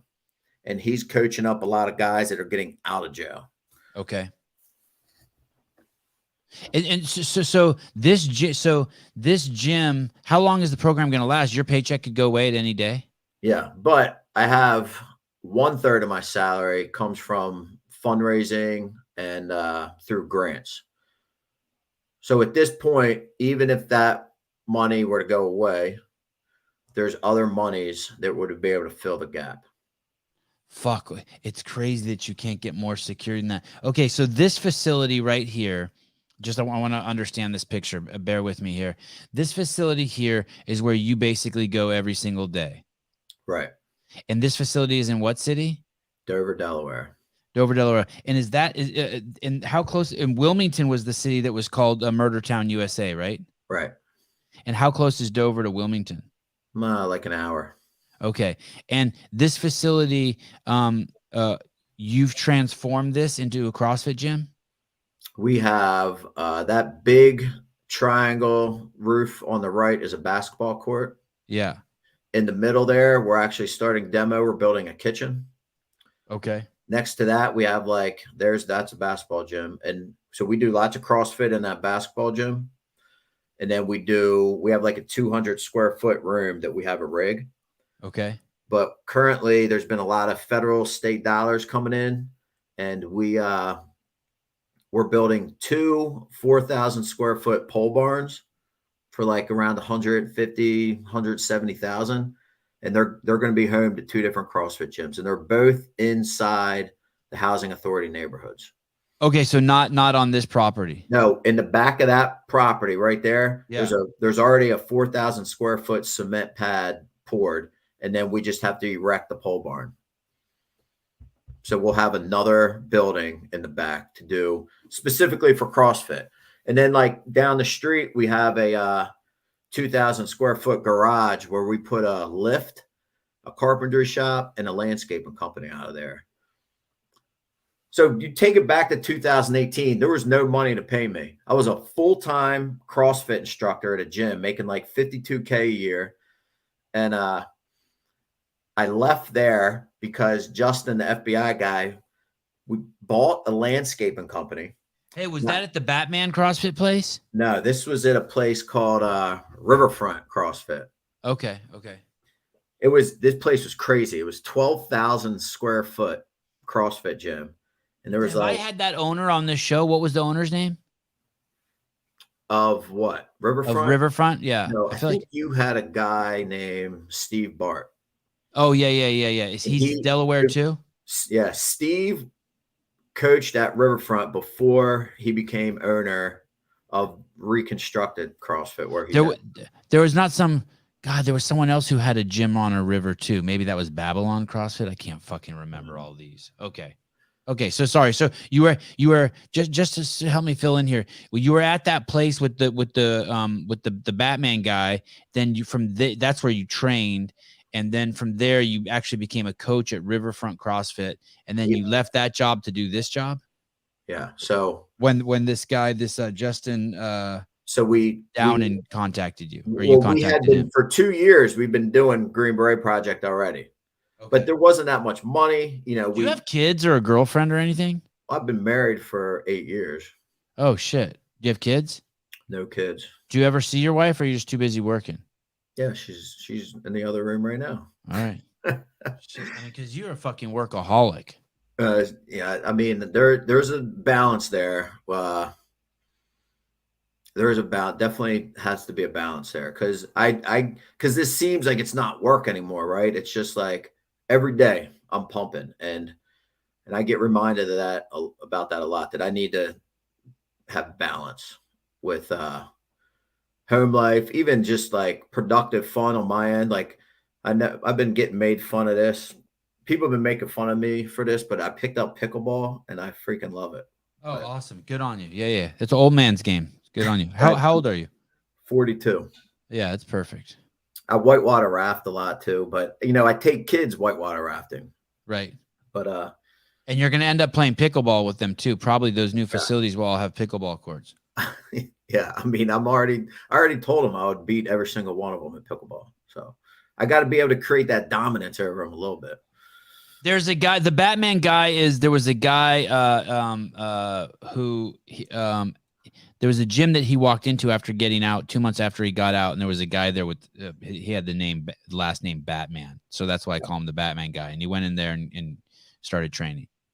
Yeah. I trained there for like 3 months. And then I actually transitioned to this other guy who was a bodybuilder. He had a bodybuilding, like personal training gym. And then he had a CrossFit gym on the side. And I walked into his gym and I knew him from the past. And I'm like, yo, man, I got my CrossFit L1. I want a job. And he just laughed. And he was like, hey, brother, I got a lot of cops working here. And I'm like, listen, man, I don't care about that. He said, right, dude, this guy is awesome. He said, I'll give you a membership for free. Just show up every day and start working out with my clientele and we'll see what happens. So yeah. Bet went every 4 or 5 days a week, worked out this clientele, made a bunch of relationships. He hired me and I worked there for 4 years. Hey, $52K a year sounds pretty good. Sounds like I think that's based on some of the numbers I saw from Chris Cooper, double the average salary of a CrossFit coach. Well, so not that it's great still, but I mean, it's money. So the way this happened was I was a foreman at a manufacturing plant. I was making 45 G's a year. Mm-hmm. And I had Christmas bonus, 75% of my health insurance paid, and a 401k matching up to 3% and 50 cents on the dollar up to 5%. And I never had any of those things in my life. And I went to this CrossFit gym and I said, hey, I got some nonprofit money to bring juvenile detention kids here. Can I start bringing kids here and I'll pay you to bring the kids here during off-peak hours? And the lady looked at me and said, how about you become my general manager? Wow. I was like, huh? Well, I thought it was a dude who owned the gym. That was his wife or something? No, at Riverfront, a woman owned the gym at the Riverfront. Oh, okay. I know this story takes all types of twists and turns. No, it's okay. It's good. It's a good story. It's worth listening to.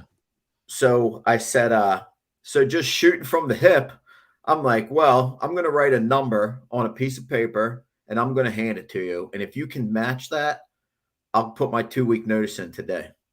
And I wrote the number 45 G's, and I say 52K because she had to pay like $7,000 for my IRA and my health insurance. And I put it all on paper and I slid it to her. Like I did not wake up thinking this was going to happen. And she shook her head. She said, I can do that. I said, done deal. I coached 20 classes a week. I put 20 hours in, marketing and retention. Boom. I had a job at CrossFit, working full-time CrossFit job. And I still to this day, I don't think I was totally qualified to do it. I mean, I had my L1. I was good with people, which is what mattered for real. And I knew I could grow on my technical side. She sent me to get my L2 for free. So now I have my L1 for free. I got my L2 for free. Got my CrossFit Kids for free. And then Chuck Carswell just hooked me up with I had to get my L2 recertified. So he hooked us up for that for free because it's all part of the nonprofit. How do you know him? So back when we went to the CrossFit headquarters, I became all involved with the CrossFit Foundation. Murphy. Oh yeah, Josh. So I talked. Oh yeah, he's a fucking Delaware guy. No, he's in Maine. Same thing for me. Wow, that's fucking awesome. I forgot about him. That's a good dude. Fuck. Is that dude? Does that guy work for CrossFit? So I don't think he ever really worked for them. He's just, the guy's he does like cancer research stuff, right? So I really liked him. I loved interacting with him. Yeah, he's a great guy. Yeah, he takes care of all the nonprofits. He's cut us a couple checks, right? Listen, why does that guy do that? I never understood that dude's trip. That guy's was just always such a good dude. I tripped on him though. I was like, what the fuck is he doing? I think he started out back in like 2006 helping some veterans, and I might be getting some chopped up, but it's Josh Murphy, right? Big dude. Right. He's a big dude. Yeah. Big Josh Murphy does 100 burpees in his hotel room every night. He does those crazy like all night ruck things and shit. Yeah.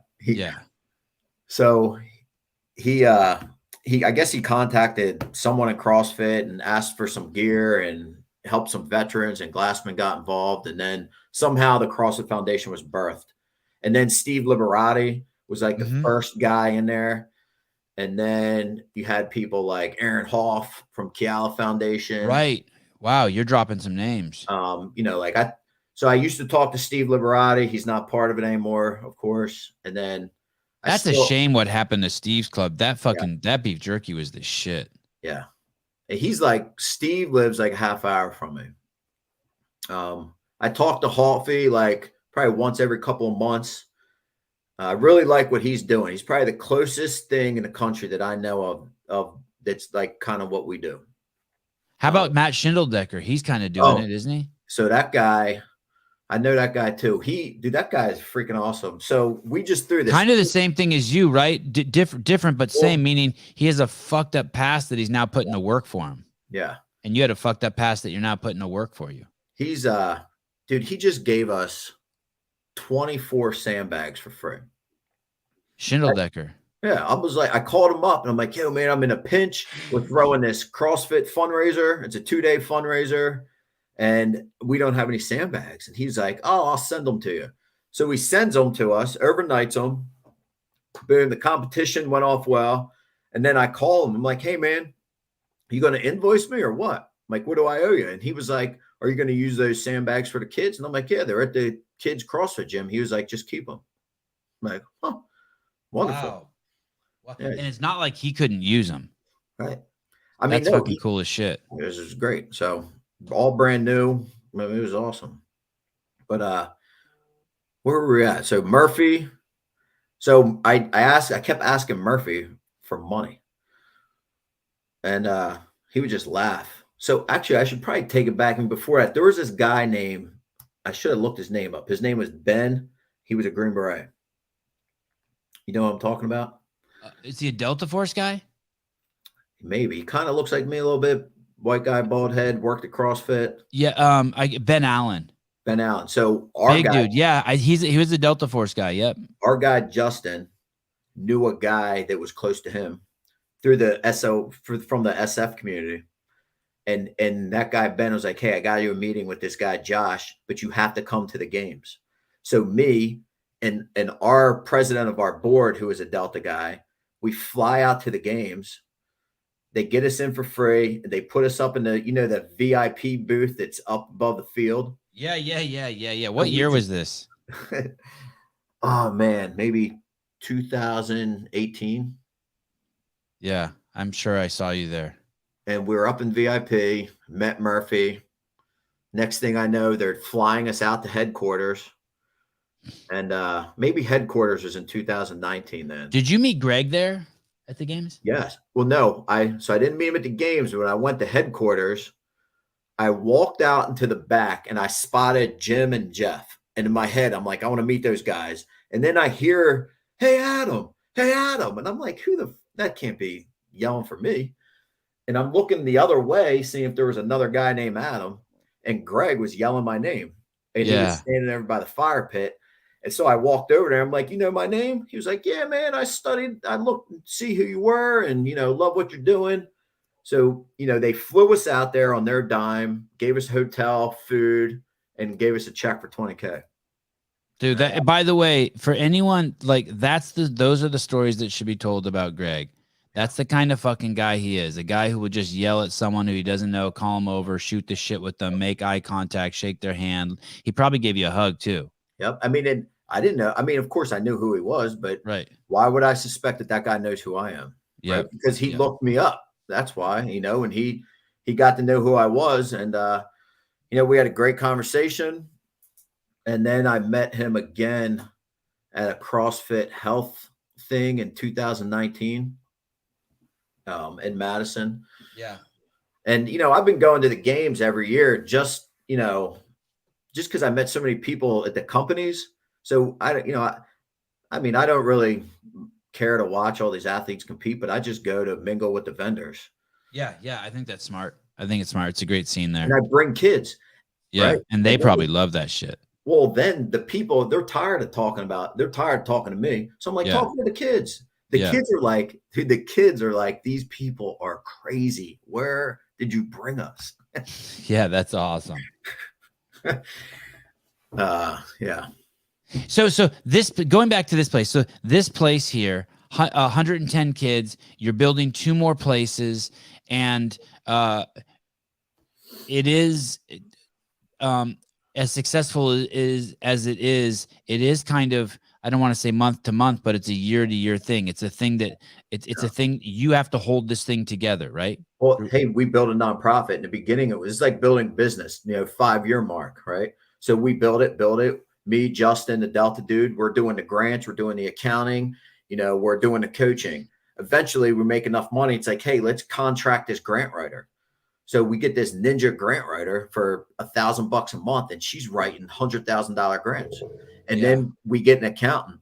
Right now, I'm just some meathead sitting in the room with these 2 ninjas. One of them's an accountant, one of them's a grant writer, and they love this stuff, and I hate it. And I'm like, well, now we're cooking, right? Because now we got $500,000 in the bank, and we're projected to have over $1 million next year. And that's because, our grant writer, she's like, hey, you need to go sit outside the legislative hall outside the senator's office and tell them what you are, what you do at exactly 12:30 on this day. And I'll put on my little Lululemon college shirt and I'll walk down there and I'll hustle the senator, and they love it. Right. Did you bring any of the kids with you? I have. We rolled up there with 5 kids. I put them all in nice little college shirts with the label on it. And we rolled up right in the governor's office. Yeah, that's cool. I think that's smart, right? Because then they can see, hey, this is the fucking product. Yeah, This is what you're spending money on right here. These are the cats that are going to benefit from it. no doubt. I mean, Um, Go ahead. it's just better coming from their mouth than mine. Right. Kids don't lie. You think you save lives, Adam? Absolutely. There's Yeah. no doubt. I've definitely disrupted multiple shootings in that neighborhood. God, that must feel fucking good. I fucking love that. I mean, there's like, I can just see it unfolding, right? And it's like, all right, well, I know so-and-so's mom. Dude, we had this one situation, this kid, he stole a car. So the mom calls me and she's like, Adam, my son stole a car and this gangbanger just called me and said he's going to come by and shoot the house up. And I'm like, her name's India too. And I'm like, India, you did 9 years in jail. I did 7. I said, you got the dude's number. Let's 3-way him.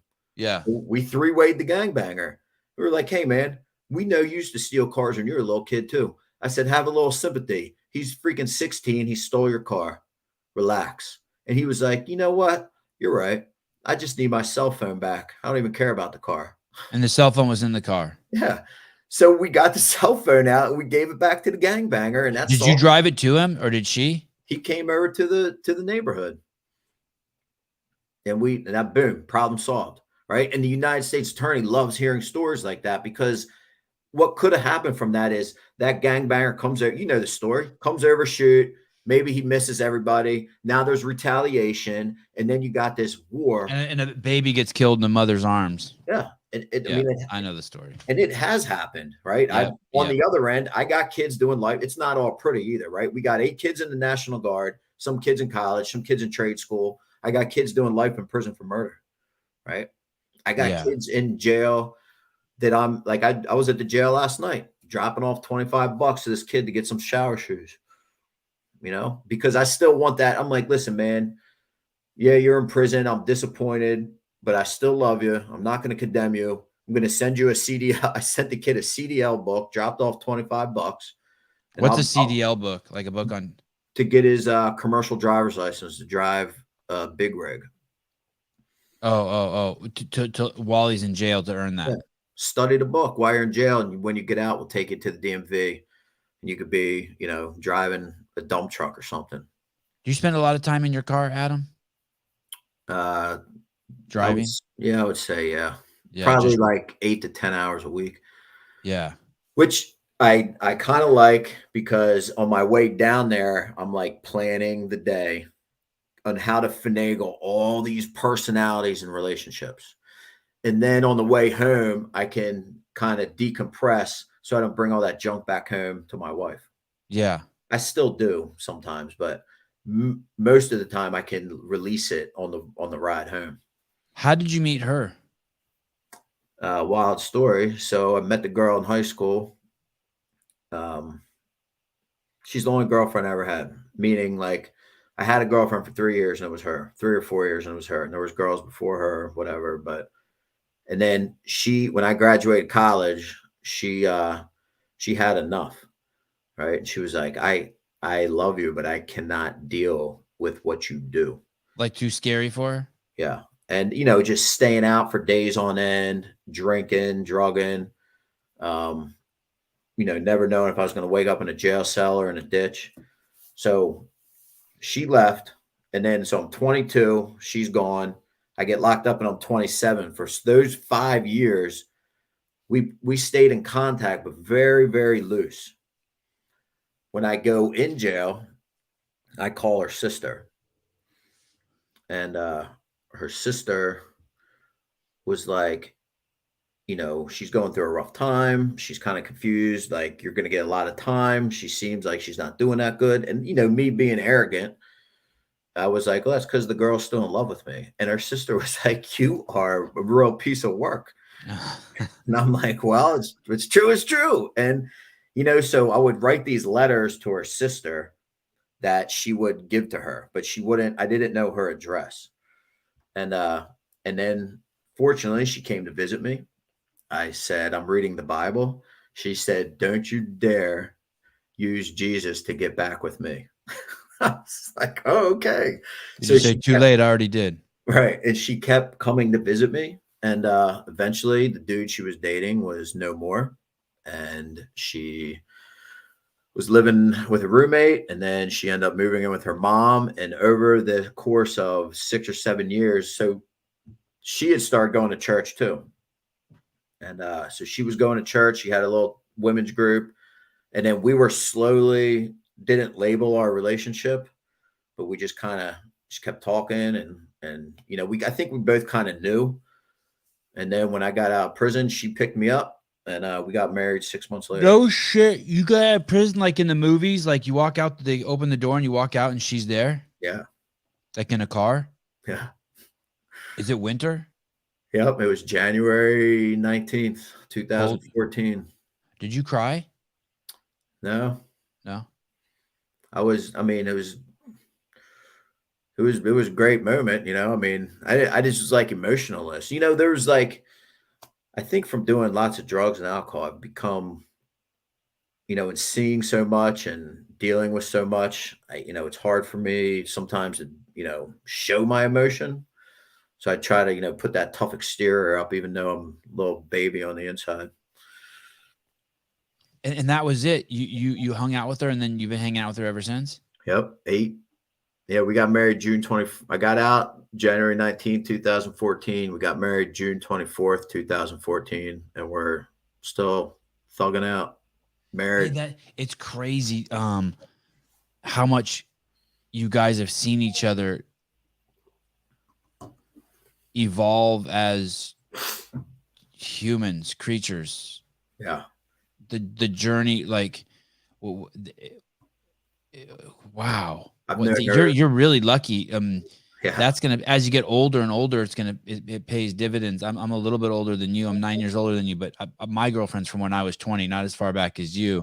But it's just crazy. It's so good having a historical record. I mean, we're not even the same people. It's like it's fucking just completely. We are, but we're not. It's weird.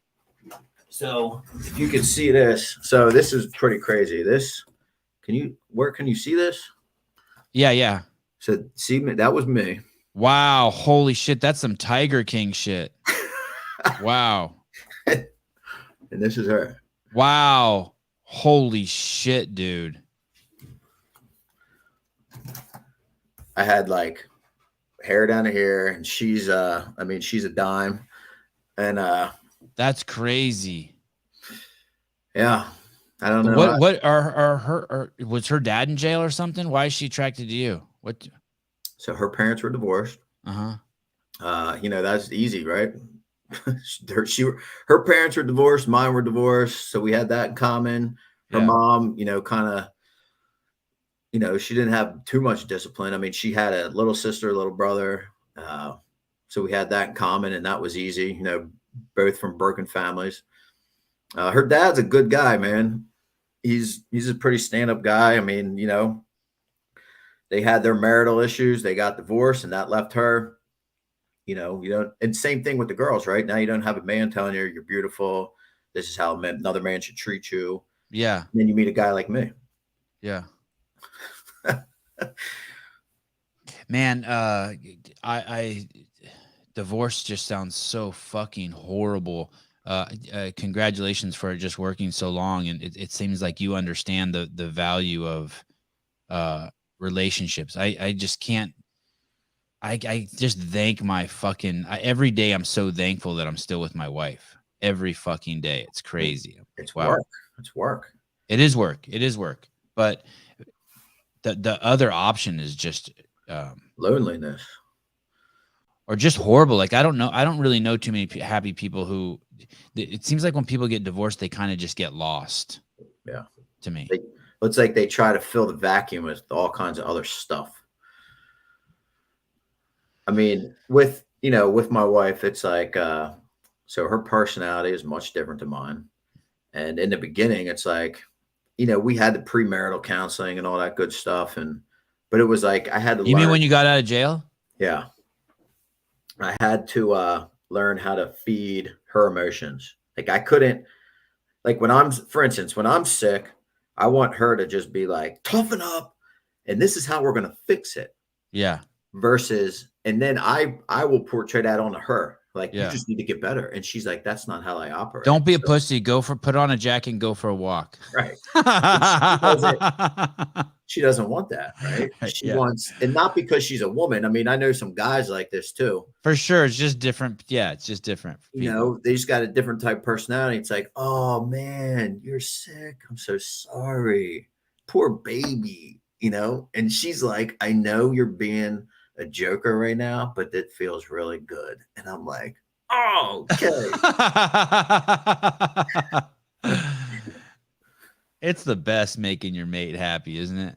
And then we're both have a little bit of controlling in us. So the counselor was like, this is easy.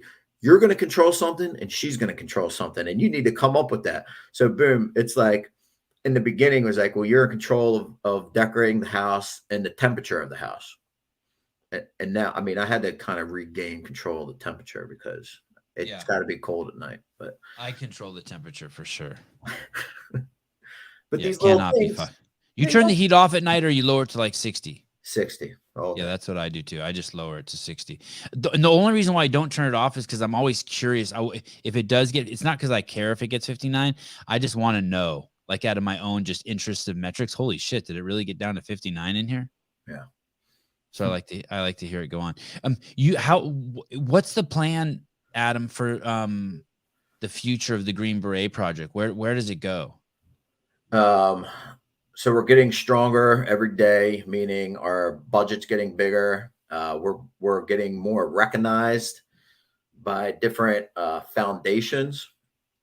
And it's like, hey, we had a kid when he was 12 and now he's 19. I met a kid when he was 15, now he's 23. So we actually have 4 kids on our payroll right now. Crazy. So like train the trainer model. I identify them. I'm like, you are going to run the Green Beret project in 10 years because I'm not going to be able to do it anymore. Right. Yeah. We're going to train you up to do this. And we've been training kids up to do that. Long process. So we have another location. It's got a 13-acre farm with a CrossFit gym on it and an acre of crops. And I don't know. Where's that? That's in the southern part of Delaware. And you guys bought that already? So actually, it's a woman that we met. We helped her rent a garage space to coach kids. And then we helped her finish buying the farm. So it's her property, but we coach 60 kids on that property and she leads that. And I just deal with her resources. I'm like, I don't have the emotional bandwidth to deal with another 60 kids. So you're going to do all that. And I want you to not worry about, paying the bill, getting the CrossFit equipment, getting grants. I will do all that work for you. So I'll just be this guy, this fun uncle dude. I'll come in once a month, chat with the kids, but I can't deal with the daily minutia with the kids. And then we are working on a third site in Wilmington. We have like 20 kids and it's a jiu-jitsu program.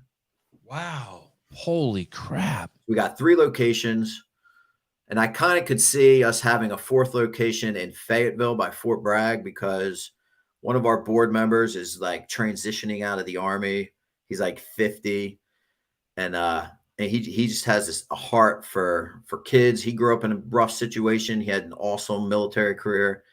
And like, he's the type of guy that he just trust him from the rip, right? Like, it's not interesting thing. During the Floyd thing, I had like 20 different gyms call me from all over the country.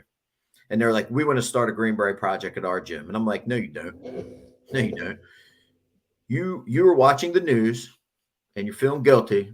And now you want to coach a bunch of young black kids. I said, we're not out. Our mission wasn't to coach young black kids. We just happen to be in a neighborhood with a bunch of young black kids. Like at our most southern location, it's like 90% Hispanic.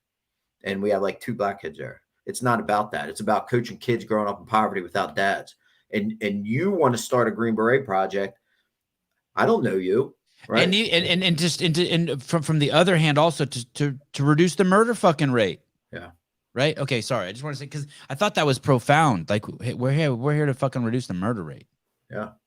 I mean, because I said, call me back in a month. Not one of those people called me back.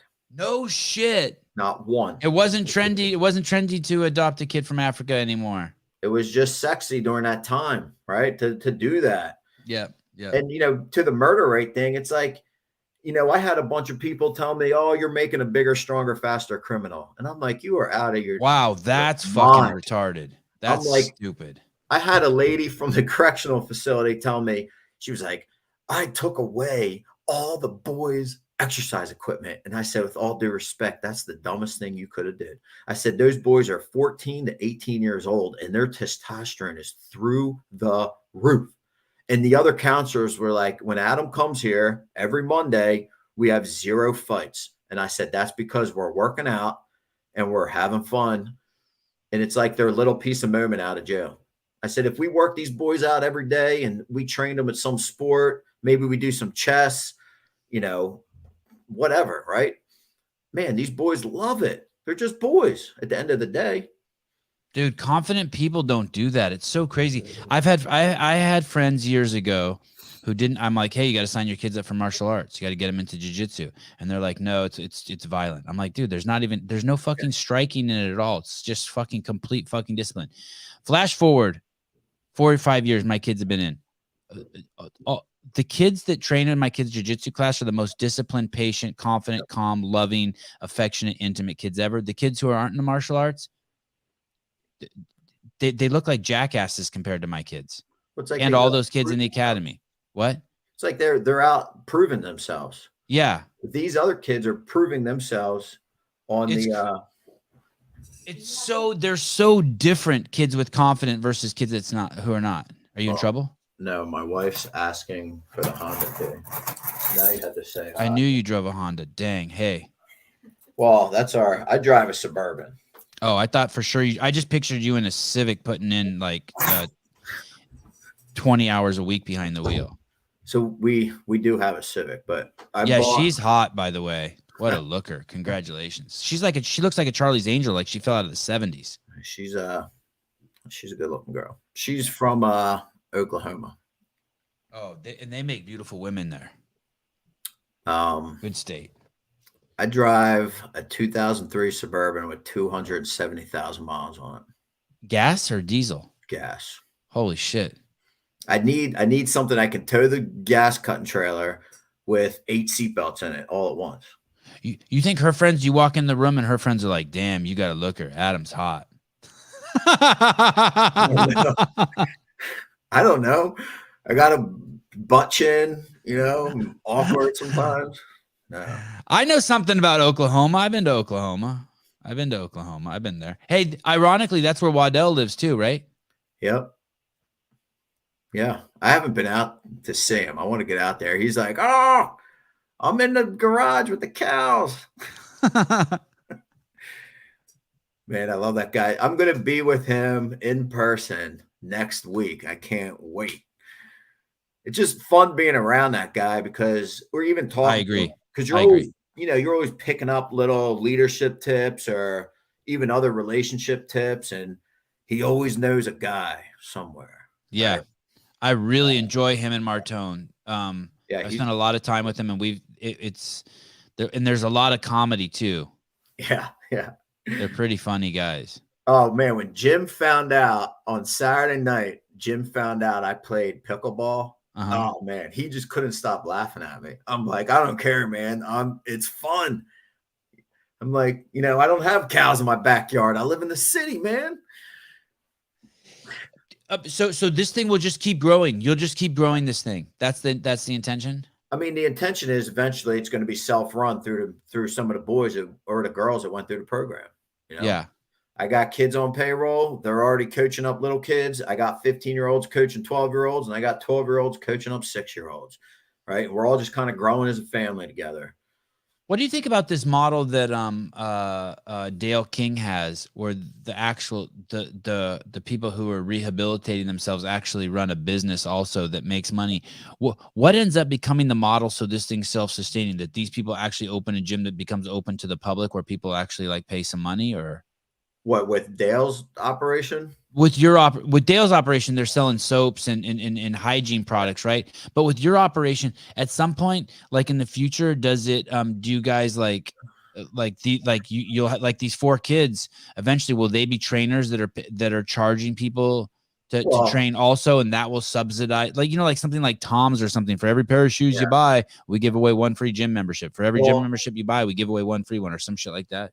I mean, I want those kids to go off and live life first. Right. Okay. Like, right. One of the kids is a senior in high school. He gets out of school every day at 10:30. I'm like, hey man, you're not going to go home and sit on your butt. You're going to report to the building. You're going to clean the toilets, cut the grass, do the mopping, listen to me yell, and get used to it. Yeah. And then we'll take you back to lacrosse practice. That kid just got accepted to Williamson College of the Trades, where they pay $109,000 for him to learn carpentry for 3 years. Oh, that's awesome. Go get out of here and live life a little bit, right? Yeah. I love that. Fuck, that's brilliant, dude. That's fuck being stuck in a gym your whole life. Get out and do some shit. Like, maybe not go to prison and get your experience there, but something. And like the other kid, he worked for us, and then we put him in the National Guard. Yeah. And he was like, you didn't tell me I was going to get deployed. And boom, that kid's in Qatar right now. I'm like, dude, you're living a sweet life. Wow. You're not paying for nothing. You're 19 and you're living in Qatar. We got another kid. He's 20. He's actually 26. So he was working for us, graduated college, went to National Guard, became a correction officer. He's in Kuwait, and he just got accepted to be a surveillance guy at the FBI. Boom. Wow. Like, we don't want you to work at this gym. I don't want you to work with me forever. Right. Maybe at some point you will come back, right? When you go live your life, maybe you come back when you're 35, 40. I mean, half these dudes, they're going to be retiring at 38, 40 years old because they're in the military and the corrections field. I'm like, go do that for 20 years. So when you come back when you're 40, we don't have to pay you a full salary. Yeah. You know? So, we don't know exactly how we're going to get there. We're building a camp in West Virginia right now.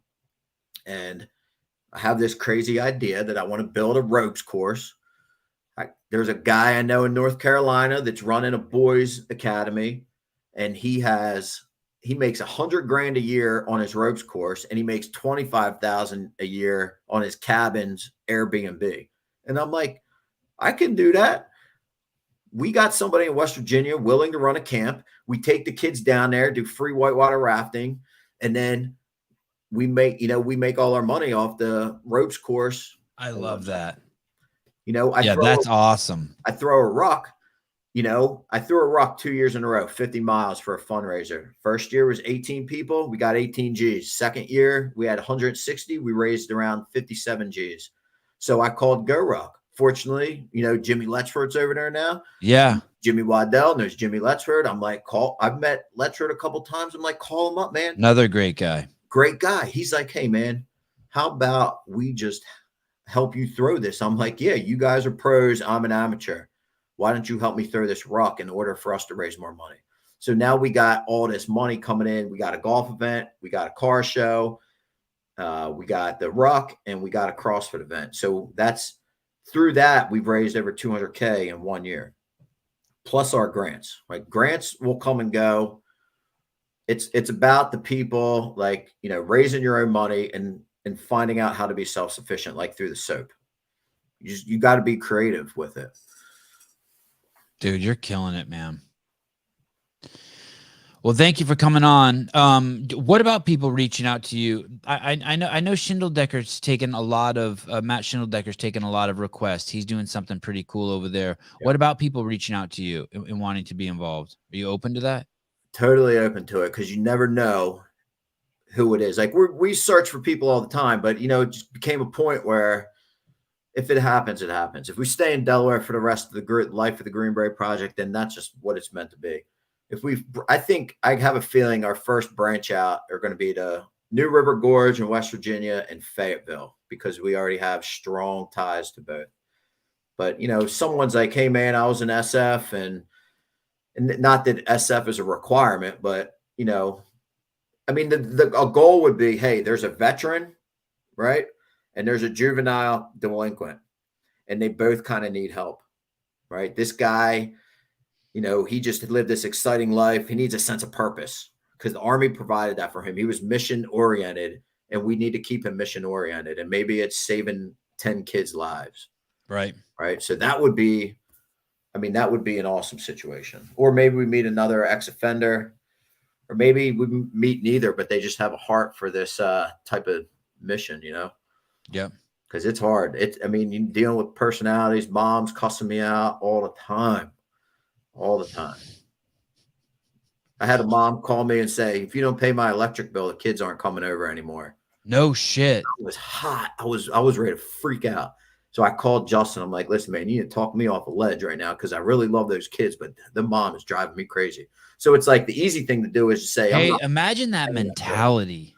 And so at the end of the day, she's just being a mama bear. She's trying to protect her 10 kids with 7 different baby dads. Yeah. Right. Wow. And it's July. I love her kids. I love her at the end of the day. And Justin said, listen to here. He said, when I was in Iraq, we built a 300-man Iraqi cadre with 12 soldiers. And those people did not like us. They had different skin tone, different religion, different language, and they did not like us. But we went over there and we loved them. We built relationships with them. But we had to pay the warlords to save the townspeople. He was like, you're going to pay that electric bill to save those kids. The mom's the warlord and the kids are the townspeople. Yeah. Yeah. And you know what? I have a great relationship with her now, but sometimes we're still like, I mean, like this, you know, she grounded her kid from the football season for not washing the dishes. And I'm like, this is not smart. Yeah. But hey, man, you got to just play the relationship every day. And it's a balance. Fuck. I appreciate you coming on. You're as marvelous as Jimmy Waddell told me you would be. It's really cool meeting you, and I suspect our paths are going to cross. It sounds like we have a lot of the same friends, and I still do see Jimmy once in a while, periodically, at least a couple times a year. Yeah, that'd be cool if we could. If I can come out one day and or so on your one last thing on your website, it says you film movies in 49 states. Is that one state, Delaware? No, you know, I've been to every single. I filmed. I don't know if I filmed movies, and I've filmed movies in 100 countries, and I've visited all 49 states. I wonder if I've filmed in all 49 states. That's a really interesting distinction. But the only state I haven't been to is Alaska. So where were you at in Delaware? I don't even remember. All right. I don't even remember. I spent like 4 months in India once. I couldn't tell you where I was. I just know I was everywhere. I was on 27 plane flights. I'm not too good with that. Yeah. What's the capital of Delaware? Dover. I think I was probably in Dover. I've been up there a couple times for CrossFit. It was something to do with CrossFit, and then one time my dad and I drove there. I bet you were at Dover CrossFit. At Dover CrossFit, it's very possible. That's that guy's gym that's been around. He's had a CrossFit gym since 2006. To text Sevi anytime. He's predicting what I say to people at the end of the show. Nice. That's what I say to people at the end of the show. Go ahead, text me anytime. I do. That one guy that was on last week, Brett Pike. Yeah. I bought one of the nutrition books. I'm still reading through some of his other stuff to make sure I can bring some of that stuff into our youth center. But tell me how. Stay in touch with me and tell me if you end up working with him and what that's like. I really like him. He's fucking high energy. He is passionate. He's got. I mean, there were some things he was saying that like I teach a lot of critical thinking, and we teach the coaches. You know, because these kids are facing situations we can't be there all the time. It's like the new FDA thing. They're like, take that as Bible. And it's like, that's just not smart though. Right. Let's think through it, you know? So I'm hoping. What do you mean? Like that Fruit Loops are better than a hamburger? Like, hey, we'll hold up here a minute. I mean, I've gotten fights with the local university and I said, you're doing a health survey. I said, and you're handing out chips and candy and soda. I said, don't you dare give that to any of my kids. And they were like, what do you mean? And I said, look, man, that kid eats sugar for breakfast, lunch, and dinner, and he acts like a maniac. And then he wonders why the mom and dad wonder why they can't sleep. They're depressed, anxious, all this crazy stuff. Yeah. Well, because I said, what if you ate sugar and processed food for 3 days? And she just looked at me, and I'm like, well, don't give any of my kids any of that stuff. They know damn well in 7 years, all the times we've ate, I've never given them soda. I mean, yeah, we'll eat a pizza every once in a while, birthday cake. I mean, come on. Sure. But on the regular, they're like, look, Kramer, is that fake food? And they all make fun of me for it, but I'm like, well, you know. Hey, that's good. I mean, education's fucking gets you to the 51-yard line. Yep. There's all sorts of stuff my mom taught me that I laughed at as a kid, but now I'm so glad she taught me because I just implement it in my life. Yep. Train a kid up in the right way, and it's like a seed planted. Right. Yep. I would have, yeah. Well, good on you. Great interacting with you. As Tug Speedman said, text me anytime. Text Sevy anytime. All right, we'll do. Yeah, it's good to know you, and I hope our paths run again, cross soon. And if there's ever anything you want to come on and talk about or share, just hit me up. I'd love to have you on again. All right, we'll do that. All right, brother. Have a good day. Appreciate it. Yep. Bingo. Yeah, that's a cool dude. I mean, hey, Tug, I haven't used this one in a while. I'd take that dude as a neighbor. How's that? I haven't used that one in a while. A couple hundred shows at least, I'd say. Yeah, I'd take that dude as a neighbor for sure. That dude would be a cool-ass neighbor to have. I'd even play some pickleball with him. I bet you I'm pretty good at that. Oh, my God. I'm kind of tripping right now. Because I'm doing this show tonight with Brian Friend on Frisbee golf. And he gave me 6 shows I have to watch by tonight, and they're each 35 minutes each. And I'll watch them like on 1.5 speed, but I mean that's going to be a lot.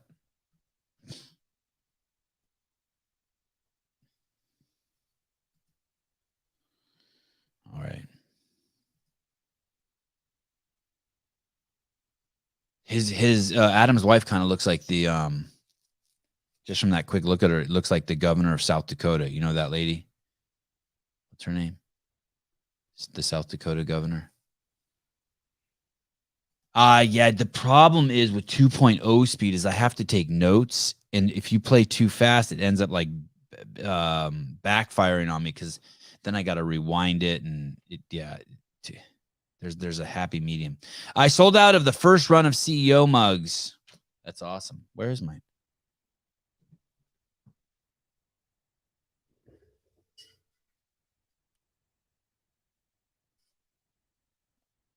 Oh, this is the best coffee ever. My God, this coffee's good.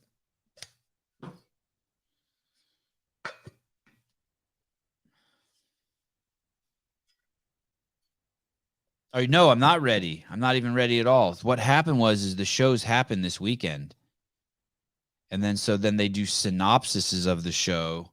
That I have to watch like 2.5 hours of Frisbee golf. It's probably like 72 hours of Frisbee golf that'll be like condensed into 2.5 hours. And I have to go watch that now while playing with my kids, while riding the assault bike. Anyway, I'm up for it. I'm excited. I'm always excited to do stuff with Brian. It'll be fun. It'll be funny. Especially if he's in a good mood. When he's in a good mood, those shows are hanging out with him is awesome.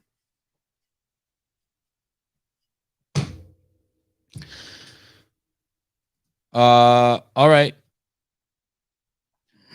Yeah, that's a good question. Gabe, are you going to have some bigger cups? Like, will there be any ones like this? Oh, shit. Ones like this size. That's a good question. That is, I mean, this logo is dope. I can't believe I'm not like a millionaire off of these shirts already. I just think this I just love it. Especially the black ones with the gold writing. My kids fucking love them. Glad you had Adam on. He's doing great things. Great show. Thanks. Look at for some of my internet friends texting me already.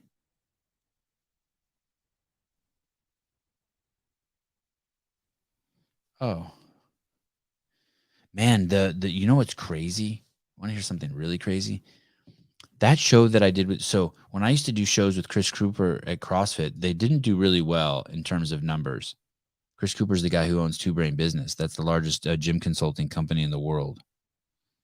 And Paper Street Coffee, Devesh. Yes, we will have larger cups during semifinals. Okay, well, I'm excited. And the logo is dope. Thanks. Yeah, I love it. I love it. Thanks, Brandon. Thanks, Audrey. So when we had Chris Cooper on, but we would get shitloads of engagement at CrossFit, meaning there would be shit tons of comments and shit tons of DMs, and people have questions for Chris Cooper, like more than any other show. It would have the most engagement, but the fewest number of viewers. And it was because what he was saying didn't probably interest a lot of people unless they owned a CrossFit gym. But the people who did own CrossFit gyms obviously were really passionate, had a lot of questions, and wanted to engage on the topic, right? Because it's their livelihood. So you see that what's going on there. Well, we had him on. I don't know if you guys remember this. A couple weeks ago, we had Chris Cooper on, and we pulled up those spreadsheets and we like made hypothetical gyms. Just I wanted to show people how expensive it is to run a gym, so that you would realize that, hey, these gym memberships, these gym owners aren't gouging you when they're charging you $100, $200, $300, $400 for a membership. They're trying to fucking pay the bills. Anyway, so he was on that show now that we did with him is, I think, the most popular show we've done in 90 days. I think maybe the show we did, one of the shows we did with Rich Froning, I think, was more popular than the one we did with Chris Cooper, but only one of them. And we've done 2 with Rich, which is pretty fucking crazy. That means that's a subject that people give a shit about.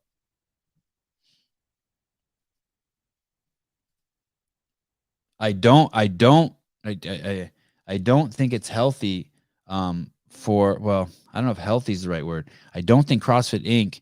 You've already given up the space of the games narrative. That's just owned not by CrossFit Inc. And you don't want to give up the narrative around the affiliates, man. If those shows start becoming, and I've done one a week for quite a bit now, and you guys better figure out what you're doing over there. I know I'm just quietly over here chipping away. Actually, maybe not even quietly. Did Theo Vaughn call? I'm looking at a YouTube comment. No, Theo Vaughn didn't call. That was a joke.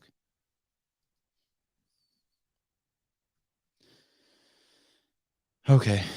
I'll see you guys tonight. Bruce Wayne. I don't own a gym, and I found out it was fascinating. And what I found out was fascinating.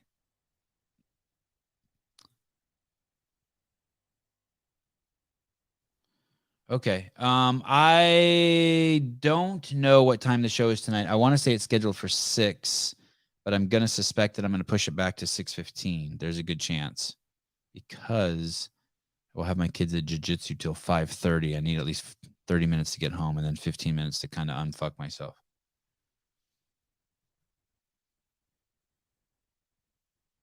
Oh, what sounds awful? Oh, talking about Frisbee golf? Yeah, I'm learning to like it.